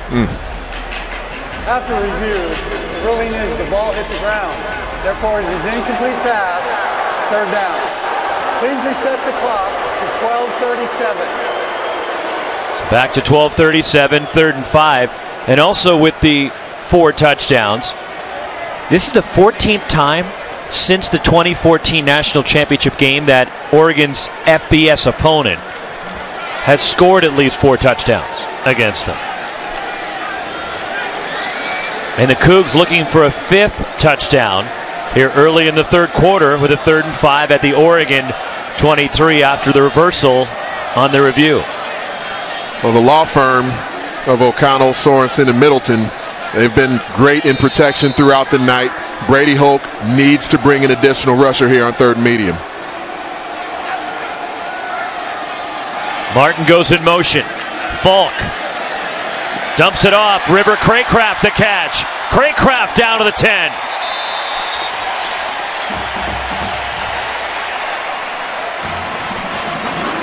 And while the individual rushers from Oregon aren't getting home, and this certainly isn't news to the Ducks defensive staff, we saw a couple of moments early in the drive where they brought additional pressure, didn't do it on 3rd down.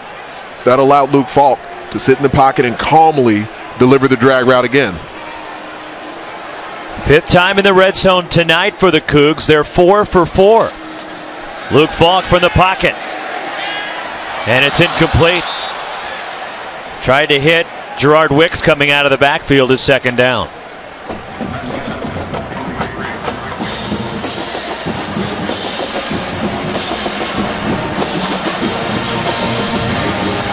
This red zone opportunity, you look back to last season, Washington State, where historically Mike Leach isn't thought of as a good red zone coach. They led the Pac-12 in red zone offense last year. James Williams down to the 5-yard line to bring up 3rd and goal. And 3 rushing touchdowns tonight for Mike Leach in Washington State. It's the first time that they've had 3 rushing touchdowns in a game since the 2012 Apple Cup. There's an injured Oregon player on the field.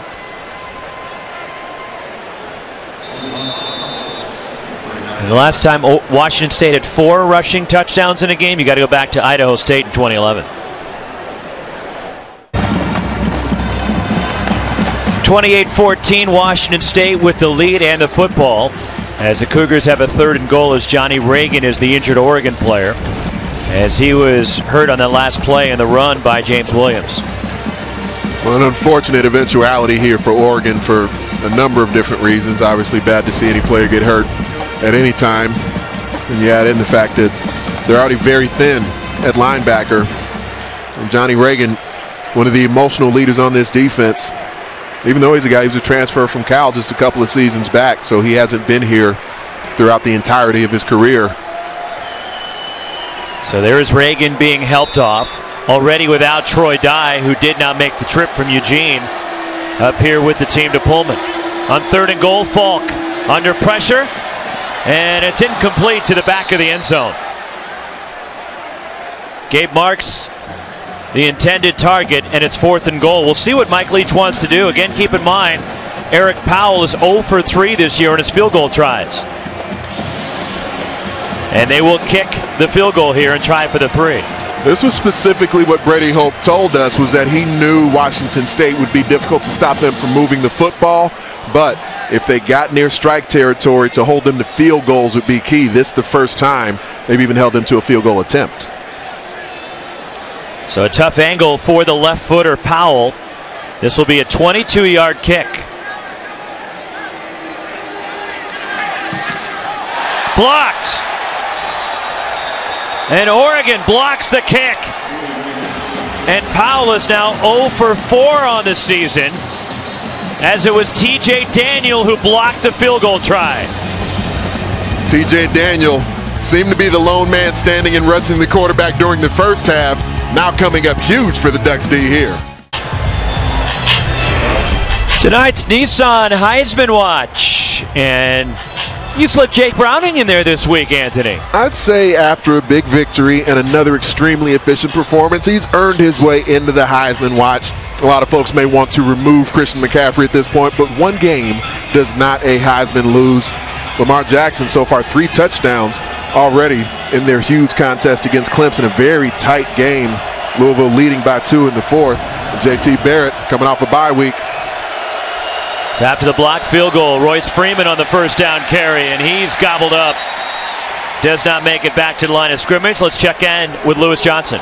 Well, a tough moment here behind the Oregon bench as linebacker Johnny Reagan is being tended to by the doctors. You saw him hobble off with a splint on the left ankle. Then you could see he was in distress here, and then he put a brace on the left leg. There was a rush of players that came around to put their hands on him to give him good wishes. I think there's a card coming for him as well.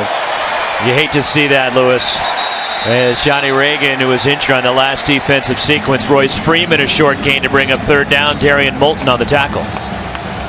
And Reagan, one of the players who led a players-only meeting and trying to help the communication within the locker room about the importance of attention to detail for all the guys. On 3rd down, slings it out to Nelson. Charles Nelson, 1st down, Oregon. And the wide receiver screen picks up 14 yards, and Oregon a critical 3rd down conversion. Penetration that time allowed by the offensive line for the Ducks as bodies get into the backfield. Play action, Dakota Prukop. Out to midfield, and Dwayne Stanford the catch. And Washington State takes the football away. The Cougars have it. And Robert Taylor for Washington State. And Dwayne Stanford is slow to get up.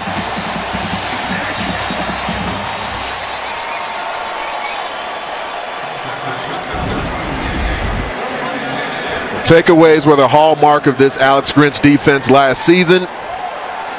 There. Well done by Robert Taylor, putting his hat outside on the football. Actually, Darian Moulton putting his hat outside on the football. Dwayne Stanford gives it up. And Dwayne Stanford, who was injured on the play, lost the football as Moulton popped it free and Robert Taylor scooped it up. And Washington State has the ball at the Oregon 26-yard line, but already a team that was hit hard by injury, Anthony. And it appeared it was a significant injury to Johnny Reagan, and now Dwayne Stanford is still down getting looked at. Well, Oregon is deep at the running back and wide receiver position. As far as the intangible effect this has, could be huge. So while they look after Dwayne Stanford, will step aside. This was moments ago as Johnny Reagan, you can see the emotion in his face and the frustration with the injury that he suffered as the cart helped take him in. And you feel for a player like that. And Johnny Reagan's been through a lot. He's a first-team academic all Pac-12 selection, a senior from Wilsonville, Oregon. And after the turnover by Oregon, the Cougs back to work, and Tavares Martin Jr. the catch down to the 15, 1st and 10, Washington State. Sometimes the release is set up by levels.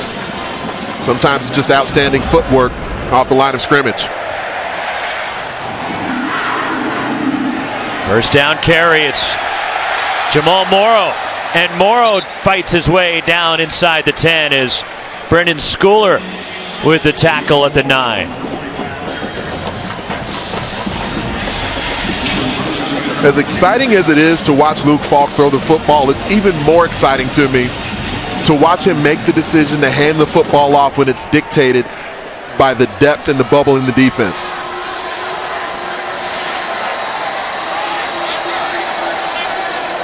Gerard Wicks, the running back, on second down. Falk to Wicks out of the backfield. And Wicks pushed out of bounds at the 5, 1st down, Washington State. Just take your profit. That's all that's necessary. And he's knowing the whole way that he's likely to throw this football to Gerard Wicks. Keeps his eyes over the middle of the defense just briefly enough to make sure he'll get that one-on-one matchup outside. 1st and goal for the Cougs. Have a chance to go up 3 scores. Gabe Marks, bottom of the screen. Falk for the end zone, incomplete. John Thompson appeared to have a step, but Falk just too far out in front. Yeah, just narrowly missed because the opportunity was there. There's a little nudge, just uses a little bit of elbow. It's kind of a veteran maneuver. Thompson only weighs about 190 pounds, so it's not like he's Bill Cartwright throwing elbows out there. For those who didn't grow up Chicago Bulls fans. Your old school Chicago Bulls. Well, Bill Cartwright's from our footprint, he's from Sacramento. There you go.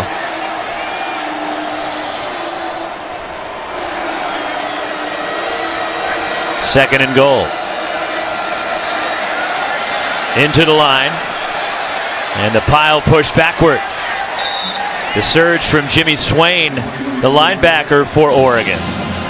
Bringing down Gerard Wicks. There's a balance for the defensive front of Oregon because we've seen the contrast where Washington State with their D-line has done such a great job penetrating, getting into the backfield, avoiding blockers. Oregon spends a little too much time doing that and not finding the moments to hit blocks. A lot of hands on hips for the Ducks. Their defense has been out there for a while tonight. 3rd and goal. Falk for the end zone, and it's broken up and almost intercepted by Arion Springs. He knows he had a great chance to end this drive. Does Mike Leach kick a field goal here?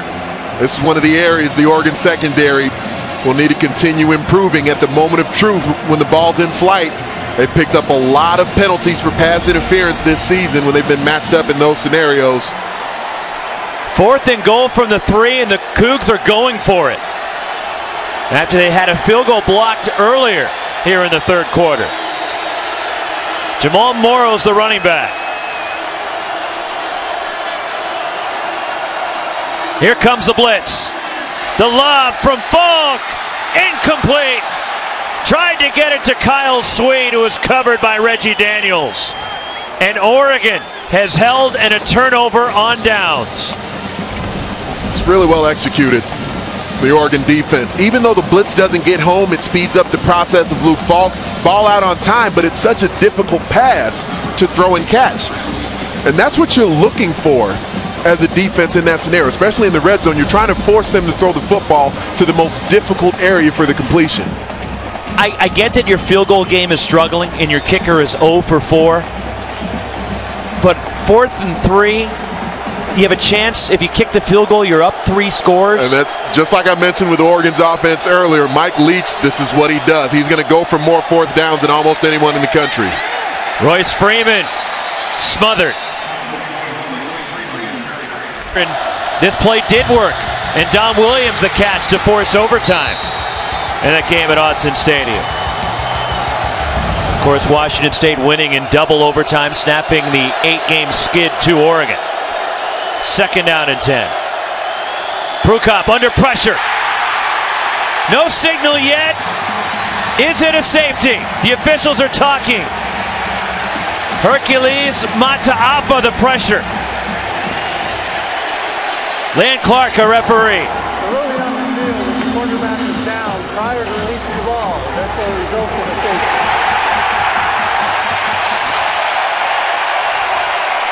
So it is a safety and 2 points for Washington State. Whether there's a defender in the area or not, they're ruling that the Tasmanian Devil, who is Hercules Mataafa, works through the A-gap, has Dakota Prukop in his grasp. And his knees were definitely on the ground before he released the football. And the Cougars, through 3 games, Anthony, they had just 2 sacks. But tonight, they're getting pressure. They're in the face of Dakota Prukop. He had to get so skinny to get through the gap. I mean, he's nearly 260 pounds.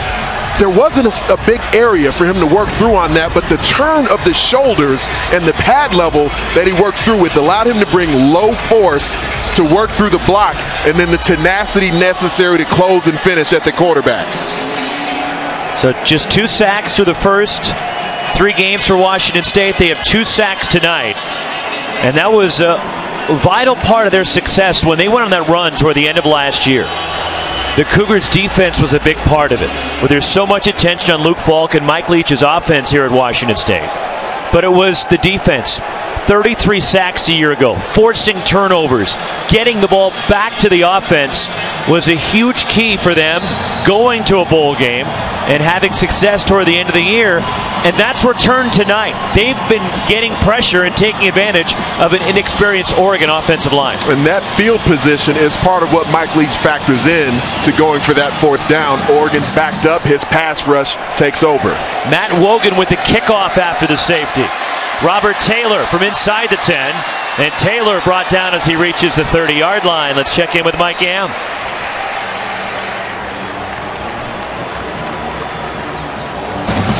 So a good one there and a good one here in the Palouse as Washington State leading Oregon. And the Ducks now in danger of dropping their 3rd consecutive game. Still midway through the 3rd quarter, but a 16-point lead. Luke Falk slings it out. Tavares Martin Jr. the catch. And he picks his way out near the 40.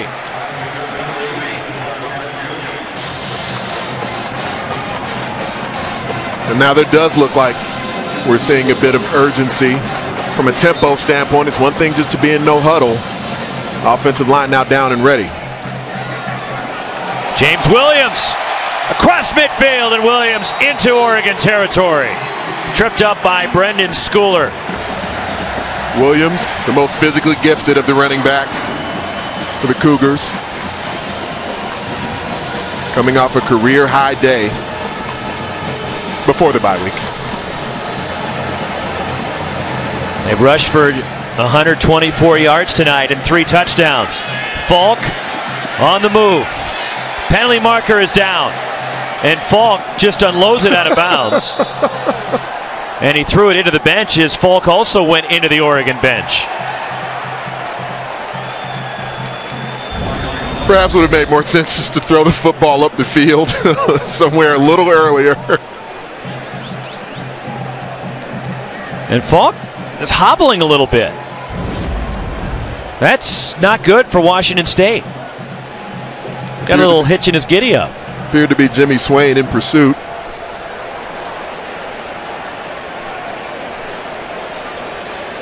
But there's a flag, and it was thrown in the Washington State backfield.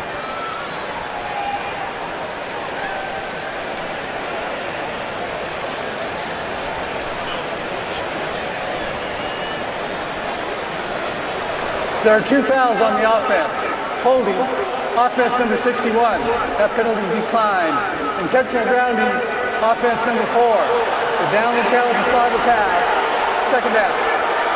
So intentional grounding for that awkward flip out of bounds by Falk there at the end.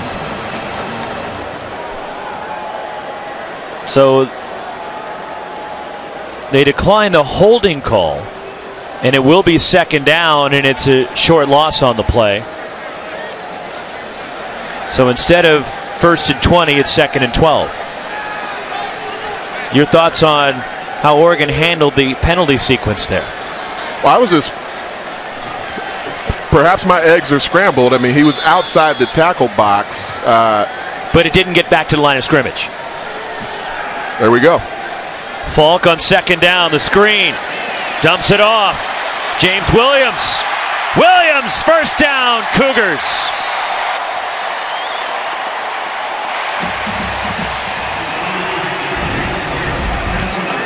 Here's that last play. He threw it laterally as opposed to getting it more forward, as we were talking about in the moment. And of course, after that, the exciting James Williams with another big play. And Falk now over 300 yards. James Williams on the carry. There's a flag down. A.J. Hotchkins on the tackle.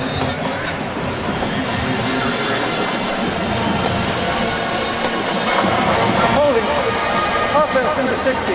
10-yard penalty. Play, 1st down. Left tackle Andre Dillard.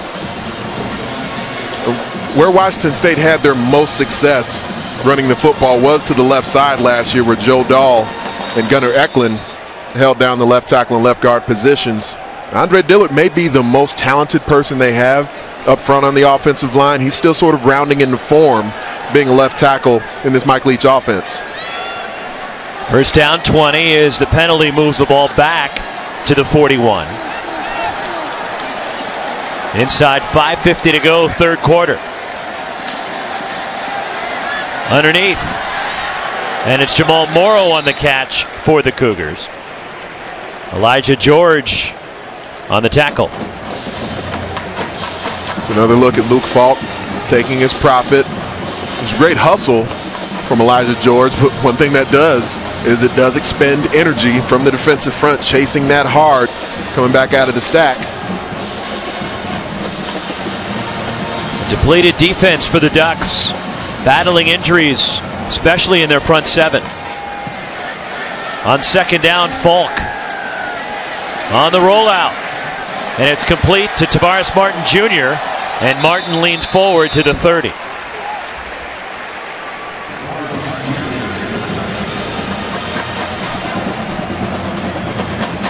One of the great things that Luke Falk does when he decides to evacuate the pocket, you always see him doing it towards the direction of the drag route. The majority of the snaps in the air raid tend to have some sort of a short, shallow crosser working all the way across the field. Once Falk leaves the pocket, he's usually a lateral escape guy who works towards the drag to open up a throwing window. 3rd down and 9.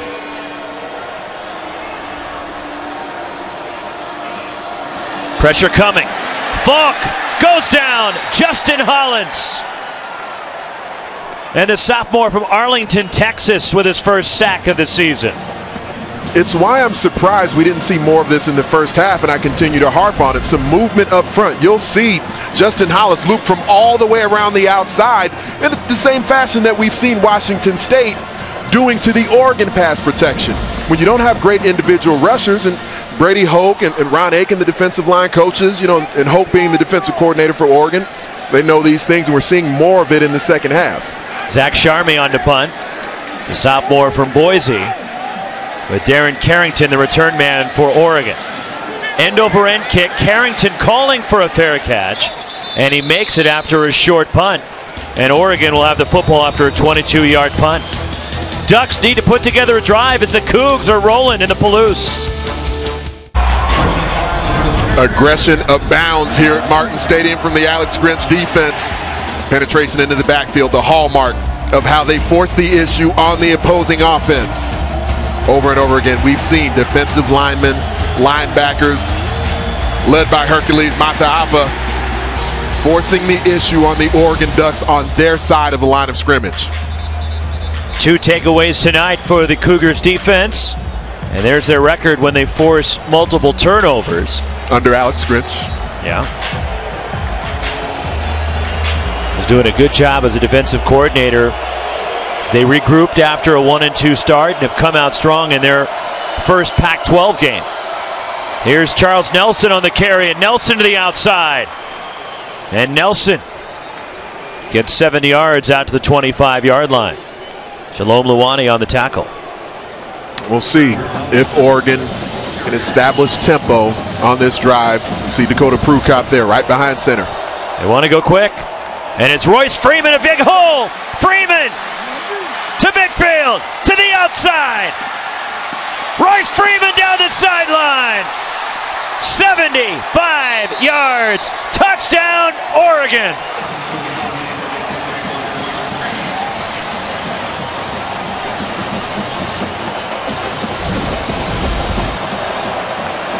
It didn't take long. Well blocked at the point of attack. And Royce Freeman, as we've seen so frequently throughout his career, gets to the second level untouched. And from there, the speed to take it the distance. 3rd rushing touchdown for Freeman tonight. And a quick strike by Oregon. They're lining up for 2. They've left the offense out there.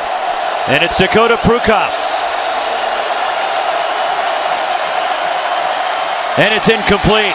Both Carrington and Nelson were there, and the pass went right into the turf. Here's our Reese's go for 2. And take another look at that 2-point conversion try and some miscommunication for the Ducks. Well, it's a passing attack on the Reese's go for 2 that does require some sight adjustments. Prukop gets the ball out of his hands very quickly. Charles Nelson, Darren Carrington. It's one thing to be in the same place, but when you line up initially that tight, you have to make sure that as you break off the route, you're doing it in the proper depth. But what a run by Royce Freeman. Outstanding run by Freeman, but where first downs become touchdowns are what we're seeing from Jaylen Brown. Just a phenomenal block to help Freeman finish that touchdown.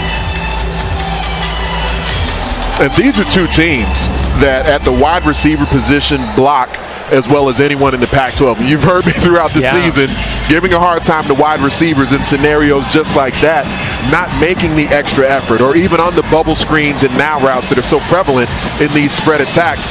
Wide receivers need to block for their teammates. Matt Wogan, the deep kick. This one goes through the end zone, out to the 25 as we go out to Mike Yam. Luke Falk and the Cougars offense comes back out. A 10-point lead for Washington State. Just over 3 minutes to go here in the 3rd quarter. With Anthony Herron and Lewis Johnson. Roxy Bernstein with you from a full house at Martin Stadium in Pullman. All types of shifting up front from the Oregon defense. And there's the dump off. And not much there is James Williams, a minimal gain. Well, this is the 2nd year in a row that Royce Freeman has just terrorized the Washington State defense. To the driver's seat on his way to potentially setting some records amongst a lot of great Oregon runners. Last year, a career high 246 yards for Freeman against Washington State in that double overtime loss at Autzen Stadium. Spinning out of the tackle is James Williams. And Williams with some impressive running of his own. First down, Cougs. He's so sudden, especially in tight quarters, because this is a play designed to stay inside, but as he presses it, just a sweet spin move to work his way towards the outside. At the Wazoo 38. Again, they keep it on the ground. Williams is gobbled up by Arion Springs. The corner coming up to meet the run play, and now Springs is down. You just feel for Mark Helfrich and his team and the injuries they're dealing with, and there's another one to a key player. As Arion Springs, who just made a nice stop, is still down. Johnny Reagan is already injured here in the third quarter. Dwayne Stanford was injured. You hope it's not significant, but he diagnosed the play so quickly. Got there, made the tackle on the ball carrier. And a team that's already without Tyrell Crosby, Devin Allen. They just got Royce Freeman back, who missed the Colorado game last week. Jalen Jelks is hurt. Johnny Munt is not here. Troy Dye is not here, and now Arion Springs is walking off the field under his own power. Let's check in with Lewis. Adding to it, wide receiver Dwayne Stanford, who came off the field earlier. He has an ice pack on his left knee and had to be sort of told he couldn't get back on the field, so that wide receiver out as well. Just injury after injury for Oregon. Mark Helfrich trying to hold it together. They're down 10 here with 2 minutes to go in the third quarter. Gerard Wicks in the backfield with Jamal Morrow. Falk toward the sideline. First down. Washington State out near midfield to Gabe Marks.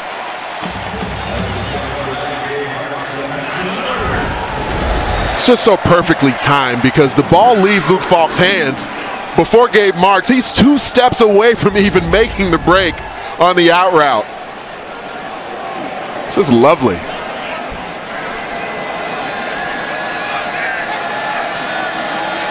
Here's the running play to Gerard Wicks up the middle, and he lunges forward to the 41. He gets 9.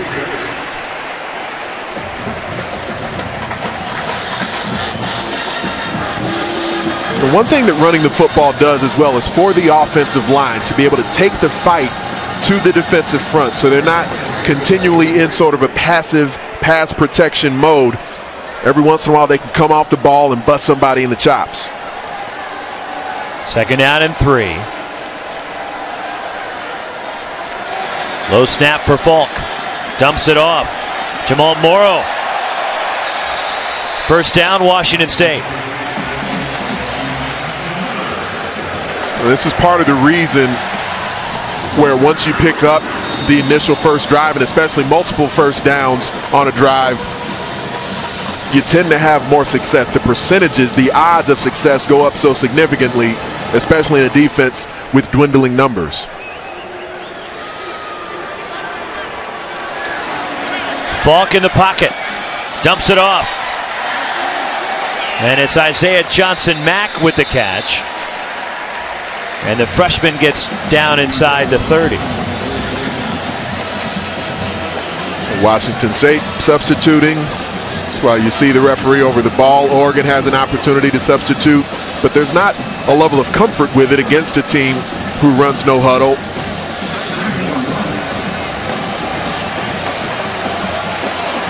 That will take us to the end of the third quarter. And Washington State and Mike Leach leading the Oregon Ducks as we head to the fourth. Cougars 30, Ducks 20, the fourth quarter straight ahead. Day.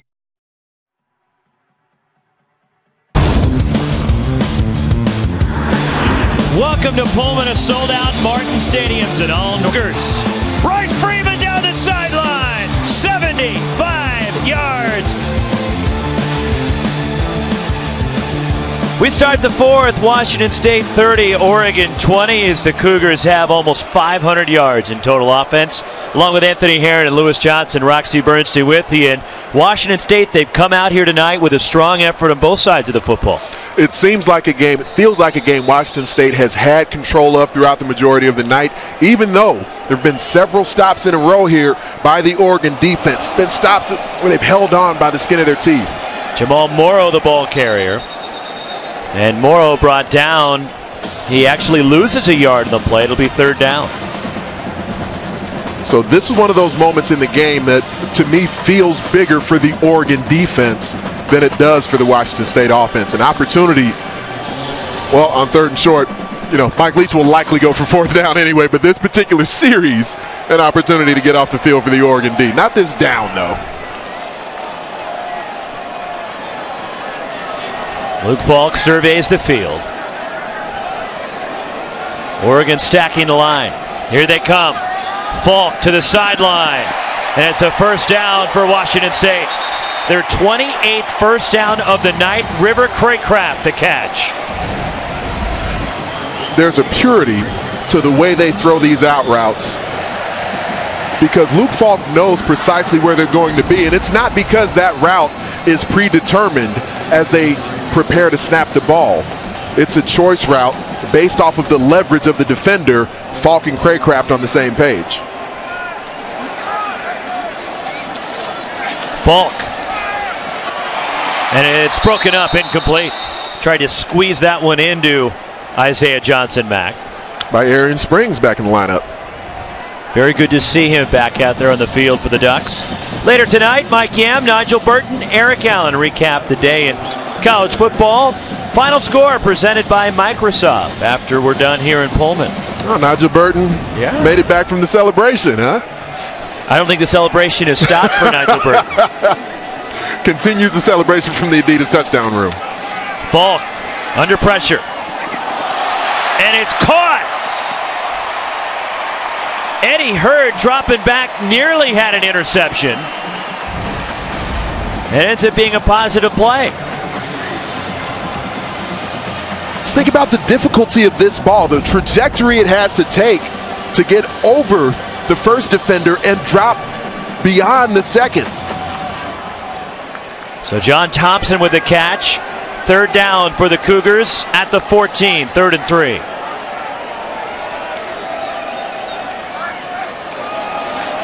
The Cougars run it, wide open up the middle. Jamal Morrow, touchdown.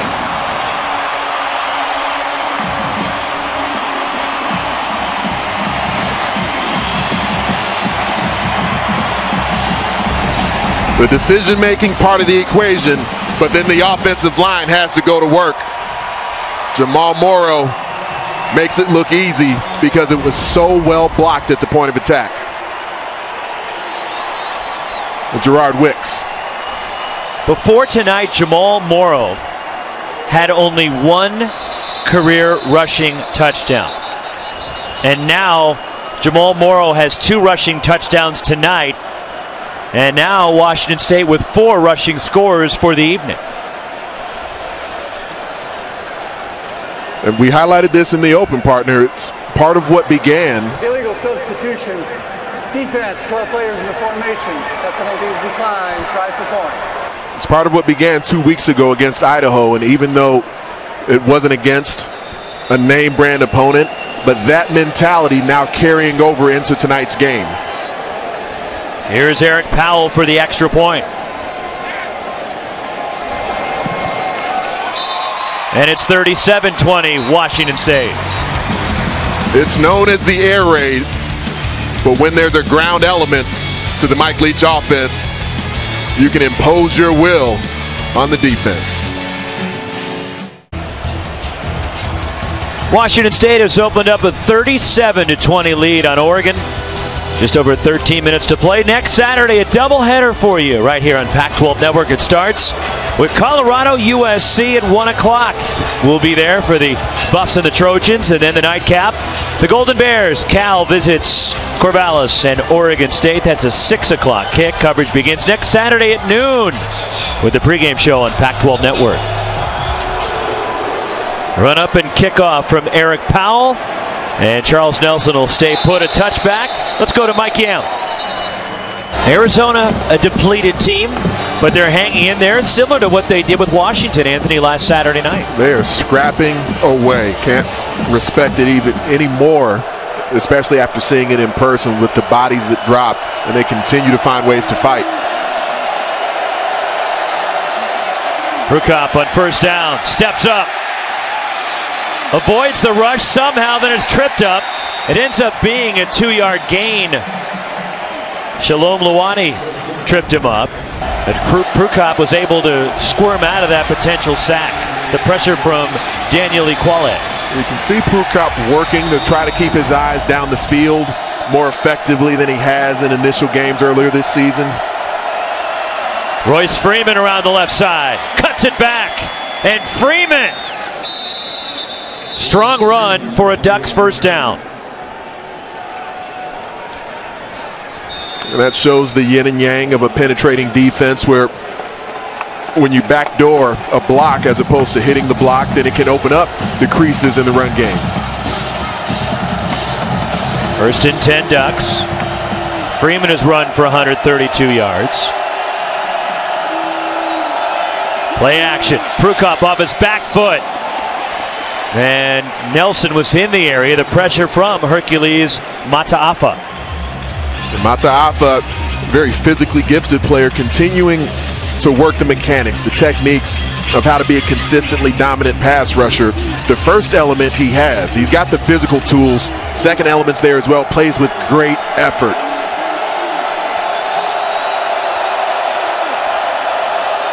Freeman breaks a tackle. Again, the yards after contact for Royce Freeman. Where, as he's running into the teeth of the defense, covering up the ball with both hands because he knows this Cougars defense is looking for yet another takeaway.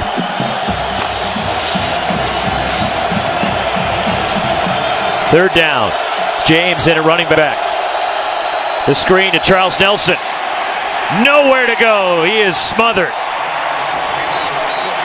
Shalom Luani, along with Peyton Pallor.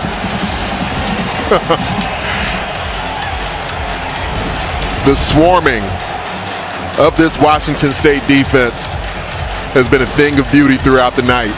Some big plays have been given up. They're not dominant. Alex Grinch says we're not a great defense yet. But it looked like there were a handful of bodies on the interior closing that down, and then the entire team was on the opposing sideline swarming to the football. A little Rosh Hashanah for Shalom with the Jewish New Year approaching. Although Shalom Luani is not Jewish. Hoshana Tova. Thank you. I'll take it. That was good knowledge, Anthony. Cougars get the football back. Pac-12 After Dark, you never know what you're going to get. Mazel tov, buddy. I usually get nervous when I see somebody turn green, Anthony. That's not Lou Ferrigno down there, is it? Don't make him angry. You won't like him when he's angry. Well, the Ducks aren't feeling good. They're a little angry with what's going on right now. 37-20, Washington State with the lead. And the Cougars have the football with 10:40 to play. And this has been Mike Leach talked about with us, Anthony, the other day about we haven't played well in all three phases of a football game, especially for an extended period of time. Tonight, this has been by far their most complete performance of the season. James Williams, the ball carrier. When you consider the elegance of the throw game with the consistency of the run game, there's been, a couple of fissures, some cracks, special teams, block kick given up. But overall, I agree, especially against this particular opponent, this stepped up level of competition from what they saw versus Idaho 2 weeks ago. Big hole up the middle. James James Williams. First down, Washington State.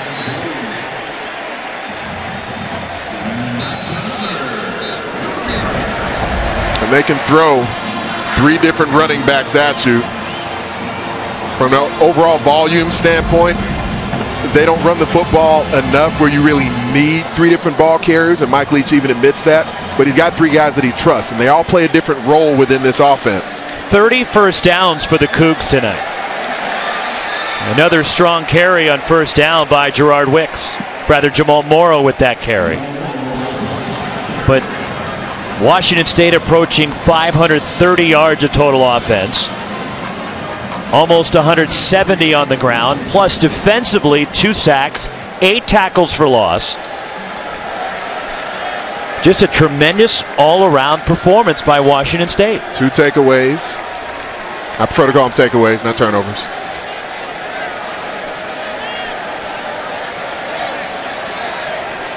Second and 3. Falk down the sideline. And it's incomplete. There's a flag. Arion Springs is looking around going, what? Doesn't like the call.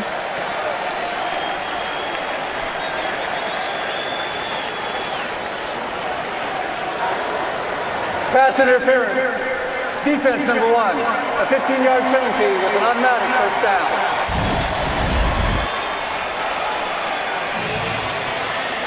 And against further opponents as they move through the season, even with that being an incomplete pass, I think, you know, the next evolution of the growth of the passing game for this season will be the willingness to throw more of those opportunities. A one-on-one matchup outside and just take your shot. Gerard Wicks, the ball carrier, lost his helmet in the process. Rather, Morrow again. So Morrow, who has to sit out for 1 play due to losing his helmet.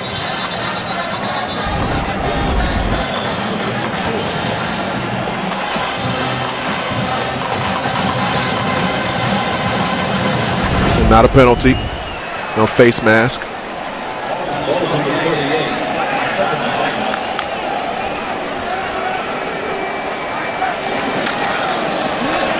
James Williams this time, and Williams keeps his feet.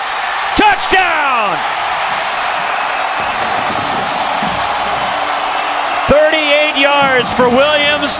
That's 5 rushing touchdowns for the Washington State Cougars. The immediacy of top gear for James Williams may be unrivaled by any other back we've seen this season. He's from 0 to 60 before the defense knows what hit him. His 2nd touchdown of the season. And now Powell for the extra point.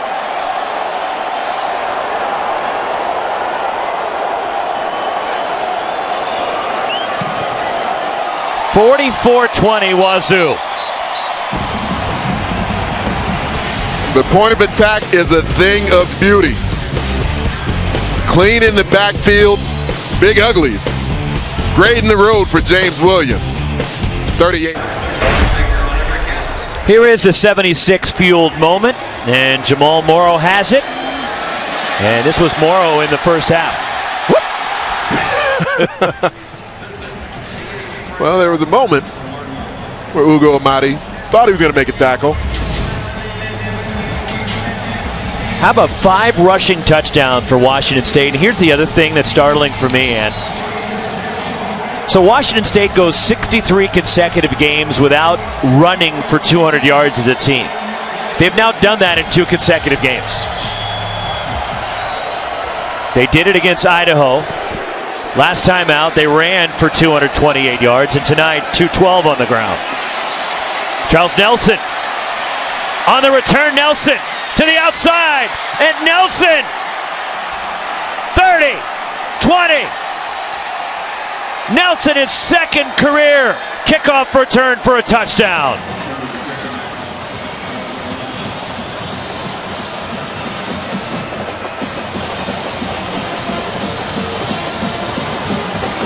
He brought one back last year at Arizona State. In this one, he took back 100 yards to get the Ducks into the end zone. You can't strike much quicker than what they got out of Charles Nelson. And now Oregon will line up for two. Down 44-26, still 8:03 remaining. And yes, Ducks fans, this does make sense to go for two here. And Washington State calls a timeout.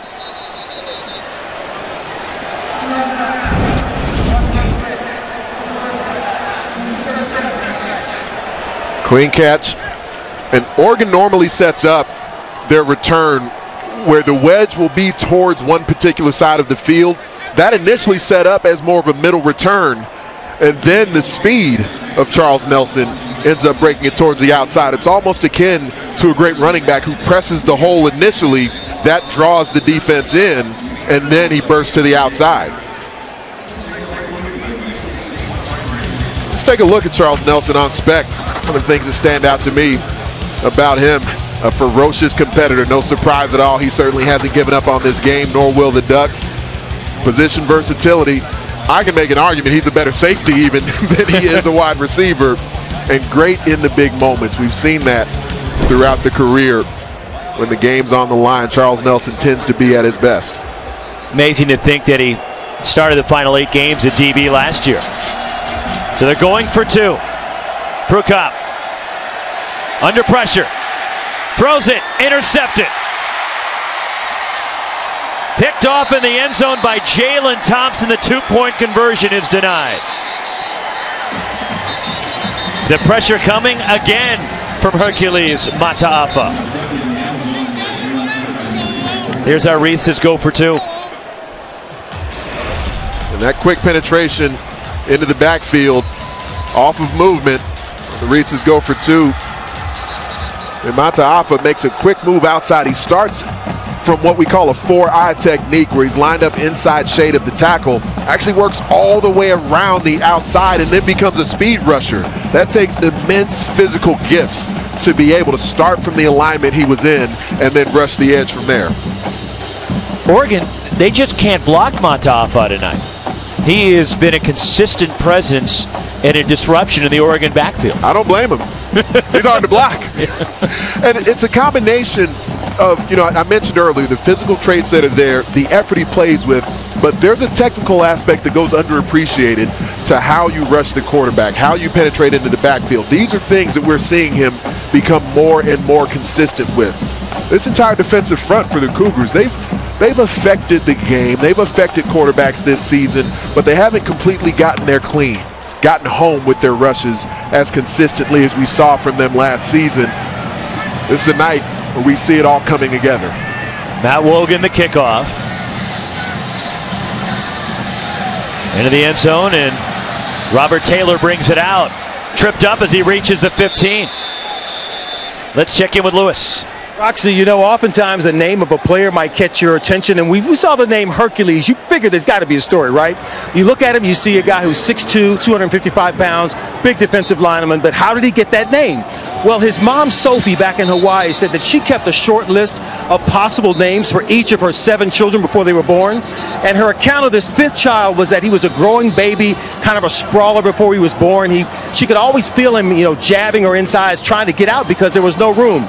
So on the day that he was born, she had 2 names on her list, Anthony and Hercules, and out popped this 9-pound, 3-ounce baby boy. And she said if he had been teeny, she would have called him Anthony, but based on what she saw, Hercules was it.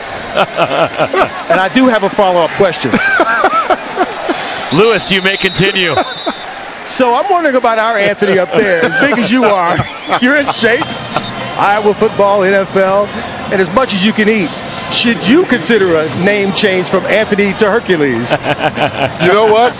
If it meant I was going to consistently play as well as Hercules Mataafa did tonight, it would have crossed my mind. There you go. Well, you can discuss that with your parents tomorrow in Chicago. How about that? I'm sure they'll love that phone call.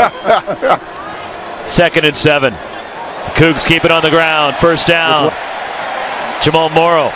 Speaking of Anthony's eating, which you alluded to, this was last week in Tucson at Lindy's on 4th, the OMFG burger. That's 9 patties, 12 slices of cheese, the bun, tomato, onion, and Big Ant polished it off. He finished it all. Volume of food was part of the issue, but then the time clock, that's what really made it tough. But you are undefeated in eating challenge, which shouldn't surprise anybody. Play clock rolling down. Stutter step move in the backfield. And here is more video proof of Big Ant polishing off the OMFG burger at Lindy's in Tucson. It was very difficult. I mean, the burgers tasted really good. There's 9 different 1/3 of a pound burger patties. Trying to take them all down as quickly as possible. And did you eat dessert after that? Later on in the evening, it wasn't immediate. I had to kind of let the system calm down a bit. I admit, eventually got around to dessert. Yes. It wasn't just a dessert, Lewis. It was a giant sundae. It was a full plate of ice cream and whipped cream and chocolate sauce. Jamal Morrow runs for a first down. Anthony was crushing something in the car next to me as we were driving across the Palouse to the game tonight. I mean, it's unbelievable. You got to fuel the tank, Lewis. I guess, man. Does that tank ever get full? That's my question. On occasion. On occasion. Inside 5:50 to play.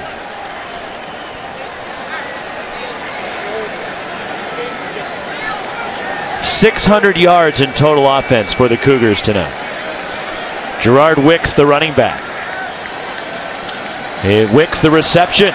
And Wicks into Oregon territory. Another Washington State first down. 35 first downs tonight for the Cougars. And that particular play goes more to the philosophy that Mike Leach talks about. As I've asked him a few times over the years about the run game, and he looks more at the volume of touches for the running back position, which I do believe is most certainly key. And that, where there was a 7-man box, Mike Leach, what he teaches the quarterback is we still have an opportunity to use that running back as a safety valve, throw a flare pass, something out into the flat, still getting touches to the running back position. With an 18-point lead, no hurry. They can be deliberate.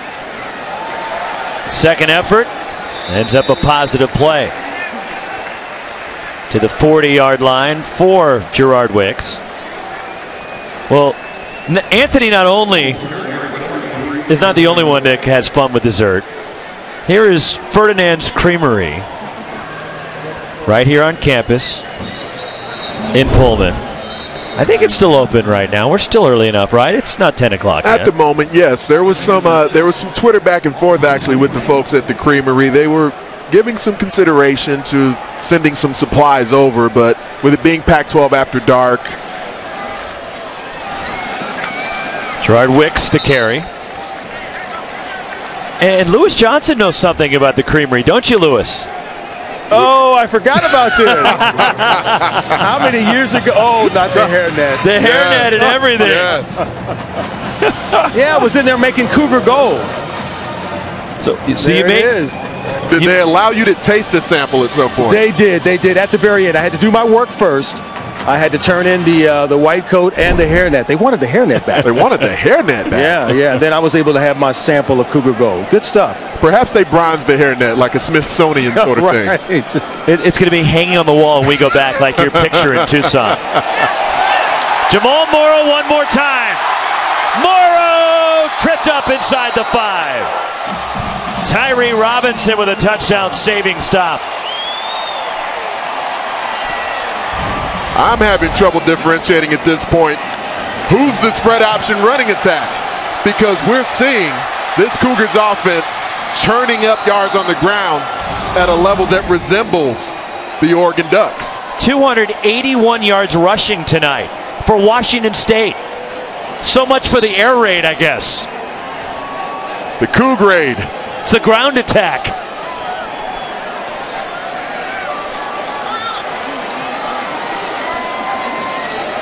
James Williams, 6 rushing touchdowns for the Cougars tonight.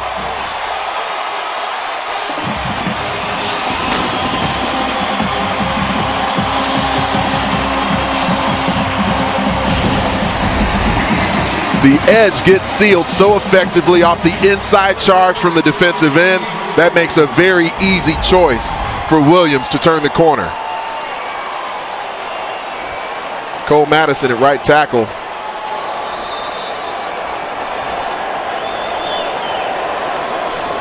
Eric Powell for the extra point.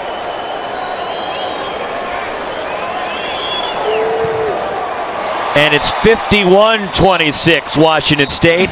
Gerard Wicks, James Williams, Jamal Morrow each with 2 rushing scores tonight. And for Washington State, Anthony, this is a team that started out 0-2. They lost to Eastern Washington and then at Boise State. Bounced back, crushed Idaho 2 weeks ago, and in their first conference performance tonight, they do this to Oregon. What are your thoughts about Washington State? And not only doing this to Oregon being an effective way to come off a bye week, and what appears that it will be the first win coming off a bye week for Mike Leach with Washington State. But when you think beyond that and some of the opponents coming up, big contest next week against a Stanford team that you would anticipate will be angry and ready to go. And getting into Pac-12 conference play, you know, it was easy for all of us to look at that opening week loss to Eastern Washington, the FCS opponent, and harken back to last year when they lost the opener to Portland State and say, oh, well, they won 9 games after that last year.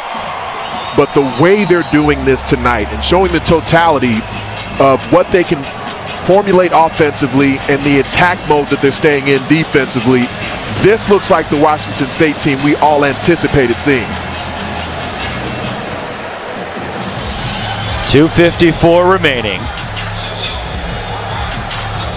Nelson is deep to return again as Powell kicks it to the other side to Brooks James. And Tony Brooks James swarmed on the return as he reaches the 15. Let's check out the Impact 5, Anthony.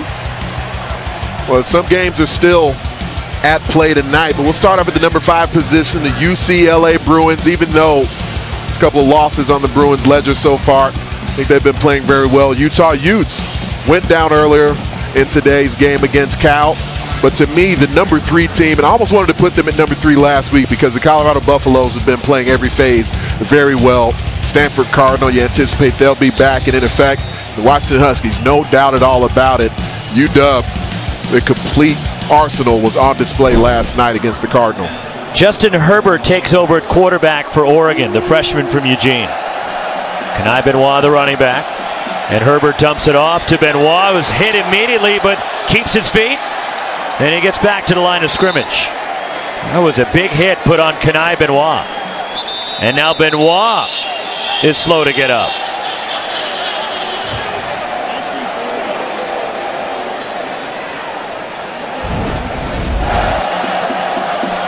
We'll take a look at this one in real speed. Big collision. With Jalen Thompson. As Benoit still down, getting looked at with 2:35 remaining. And the Ducks, who've had some injuries and some key players, did not make the trip here to Pullman, including Troy Dye. They lost Johnny Reagan here in the second half. We haven't seen Dwayne Stanford since he was injured in the third quarter, has not returned. And now Kani Benoit is getting looked at while the Ducks medical staff attends to Benoit. We'll check in with Lewis. Yeah, and Oregon also missing their wide receiver Devin Allen, who had a pretty spectacular summer. He won the Olympic trials in the 110-meter hurdles and finished 5th in the Rio Olympic final. That was a major accomplishment. Unfortunately, he suffered an ACL injury back on September 17th and is out for the season. But he delayed his surgery for 1 week so he could be in D.C. this week with the rest of Team USA to visit there. I spoke with him today, and he said it was just an awesome visit. He got to visit with Speaker Ryan there in his office, and then everybody went to the White House. Devin said that was unbelievable. He got to meet President Obama, who asked him what his event was. He got to hug Michelle Obama, shake hands with the Vice President, called it a once-in-a-lifetime opportunity. And as Oregon marches down the field, I'll hand it back to you, Roxy. All right, Lewis. Jacob Breland with the reception from Justin Herbert. 65 yards for Oregon inside the Washington State 25. Lewis. So Mark Helford said that he really calls Devin Allen a great kid and a rare, special person, and history's going to agree with that. He became only the 4th active college football player in the modern era to compete in track and field at the Olympic Games. Devin Allen missed, but he'll be back next season. Stepping up Herbert throws for the end zone, tried to get it to Jaylen Brown. It's incomplete. And Lewis, you got to see his performance up close and personal in Rio. Yeah, it was really cool to see him there. I mean, what he did at the Olympic trials was a shocker, beating some of the best known hurdlers in America, and then to get to the Olympic final in Rio, and all that pressure came down to track, finishing in 5th. Major accomplishment. And so he'll balance track and field and football. Expect to see him doing both at a high level. Here's the handoff to Tony Brooks-James around the left side. And Brooks-James still fighting forward, gets down to the 15-yard line. Coming up after the ballgame, Mike Yam, Nigel Burton, Eric Allen in the studio for the Sonic postgame report as Cal upends Utah. USC bounces back nicely today at the Coliseum against ASU, and Nigel breaks down the dominance of his Washington Huskies on Friday night. Which I'm guessing he won't mind doing. Tony Brooks-James out of bounds, first down, Oregon. No, I'm sure he'll have a smile from ear to ear, still basking in the glow of that win. And I got to tell you, watching that last night, Anthony, I wasn't surprised at the result that Washington won the game, in just the manner that the victory came in, to crush it, to beat down Stanford like they did. We haven't seen that for a long, long time, somebody do that to a Stanford team. No. The atmosphere there at Husky Stadium was electric. Jacob Breland the catch, down to the 5. And so those Prove It t-shirts that we talked about in that season opening contest. Death row defense.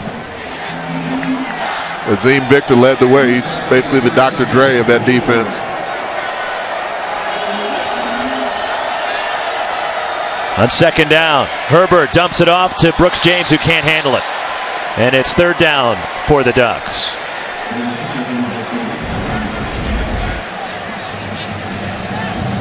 These are good reps for Justin Herbert to get, just to get him in live game scenarios.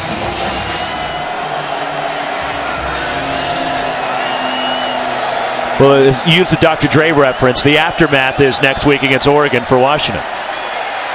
Herbert on the move. Herbert running toward the pylon. He's in. Touchdown, Ducks. And the first career touchdown for the freshman, Justin Herbert.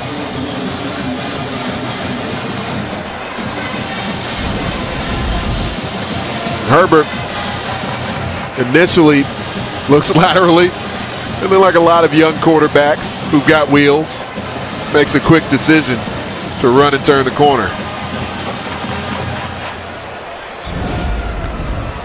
So they send the kicking team on, and Aiden Schneider.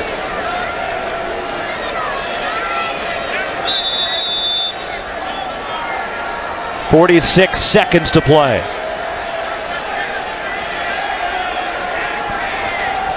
And the kick from Schneider is good. And with 46 seconds to go, it's a 51-33 ball game, but 6 rushing touchdowns tonight.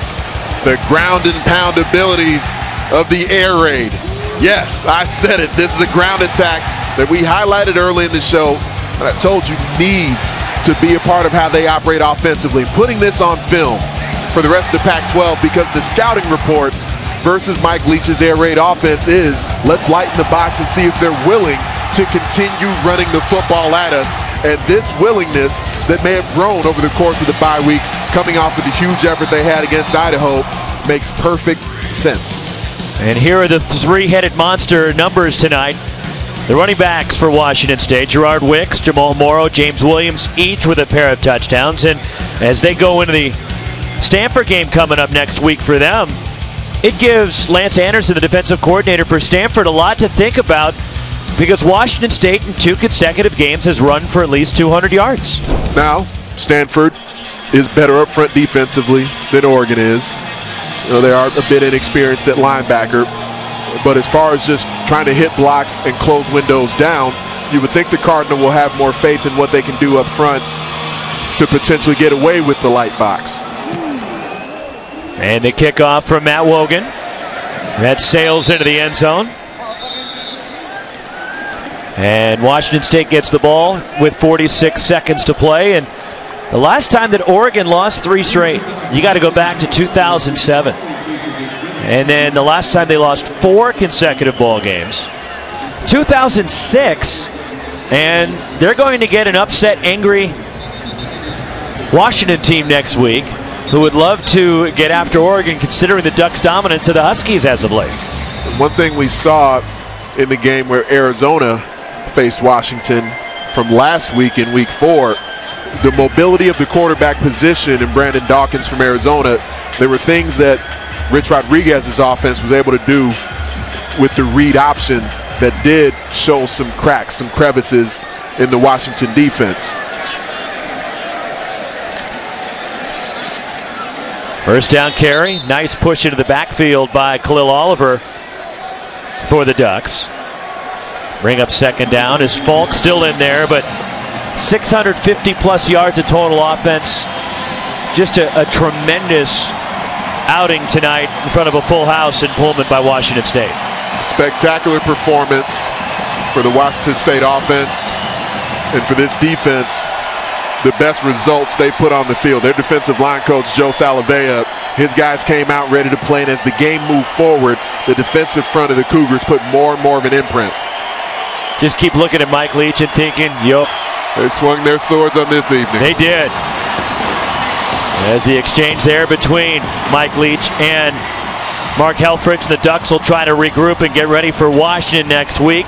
And the Cougs, who've won 2 straight, and their first conference game, Oregon here tonight in Pullman, and they get ready for a huge showdown with the Cardinal on the farm next Saturday. But a 51-33 victory for Washington State. 6 rushing touchdowns tonight for the Cougars. And let's send it to Lewis Johnson with Mike Leach. Well, Coach, your thoughts on getting your first conference win in such dominating fashion here today at home? Just proud of our guys, you know, the way they came out, the way they practiced. I thought, you know, had a really good first half, and then second half had a hollow spot on offense, got better. Some good things on defense. We have plenty of work to do, but I'm proud of our guys. Well, what do you have to say about this air raid offense that not only had 650 yards of offense, but 6 rushing touchdowns as well? Well, yeah, you want to run it sometimes. So, yeah, one of these days before I retire, I'm going to throw it 100% one game and then run it 100% the next and tell everybody we're balanced, you know. All right, well, until that happens, you do have Stanford next week. You'll be there. How do you carry this up? I actually stole that from June Jones, so he gets credit for that. You stole that for June? Okay, all right. How do you carry this momentum from tonight into Stanford next week? Just good hard work. Just practice hard and have really good work. Duplicate the work we had. All right, congratulations. All right, thank you. All right, Coach Leach has got other things on his mind along with this, huh? I'd like to see him throw it 100% of the time or run it 100% of the time in one ball game. I know which one my money would be on if I was going to bet which would happen. Yep. Although 6 rushing touchdowns tonight, who would have thought that? Tip the scales in that favor. So the Cougs enjoying this one as they knock off Oregon for the 2nd consecutive season after the Ducks had won 8 in a row over Washington State. Our final 51-33, the Cougars handle the Oregon Ducks tonight. That'll do it from Pullman. For Anthony Herron, Lewis Johnson, our terrific Pac-12 Network crew, our producer Michael Molinari, Scott Barkey, our director, I'm Roxy Bernstein. For those of you watching on Pac-12 Network, we send you to San Francisco Sonic Post.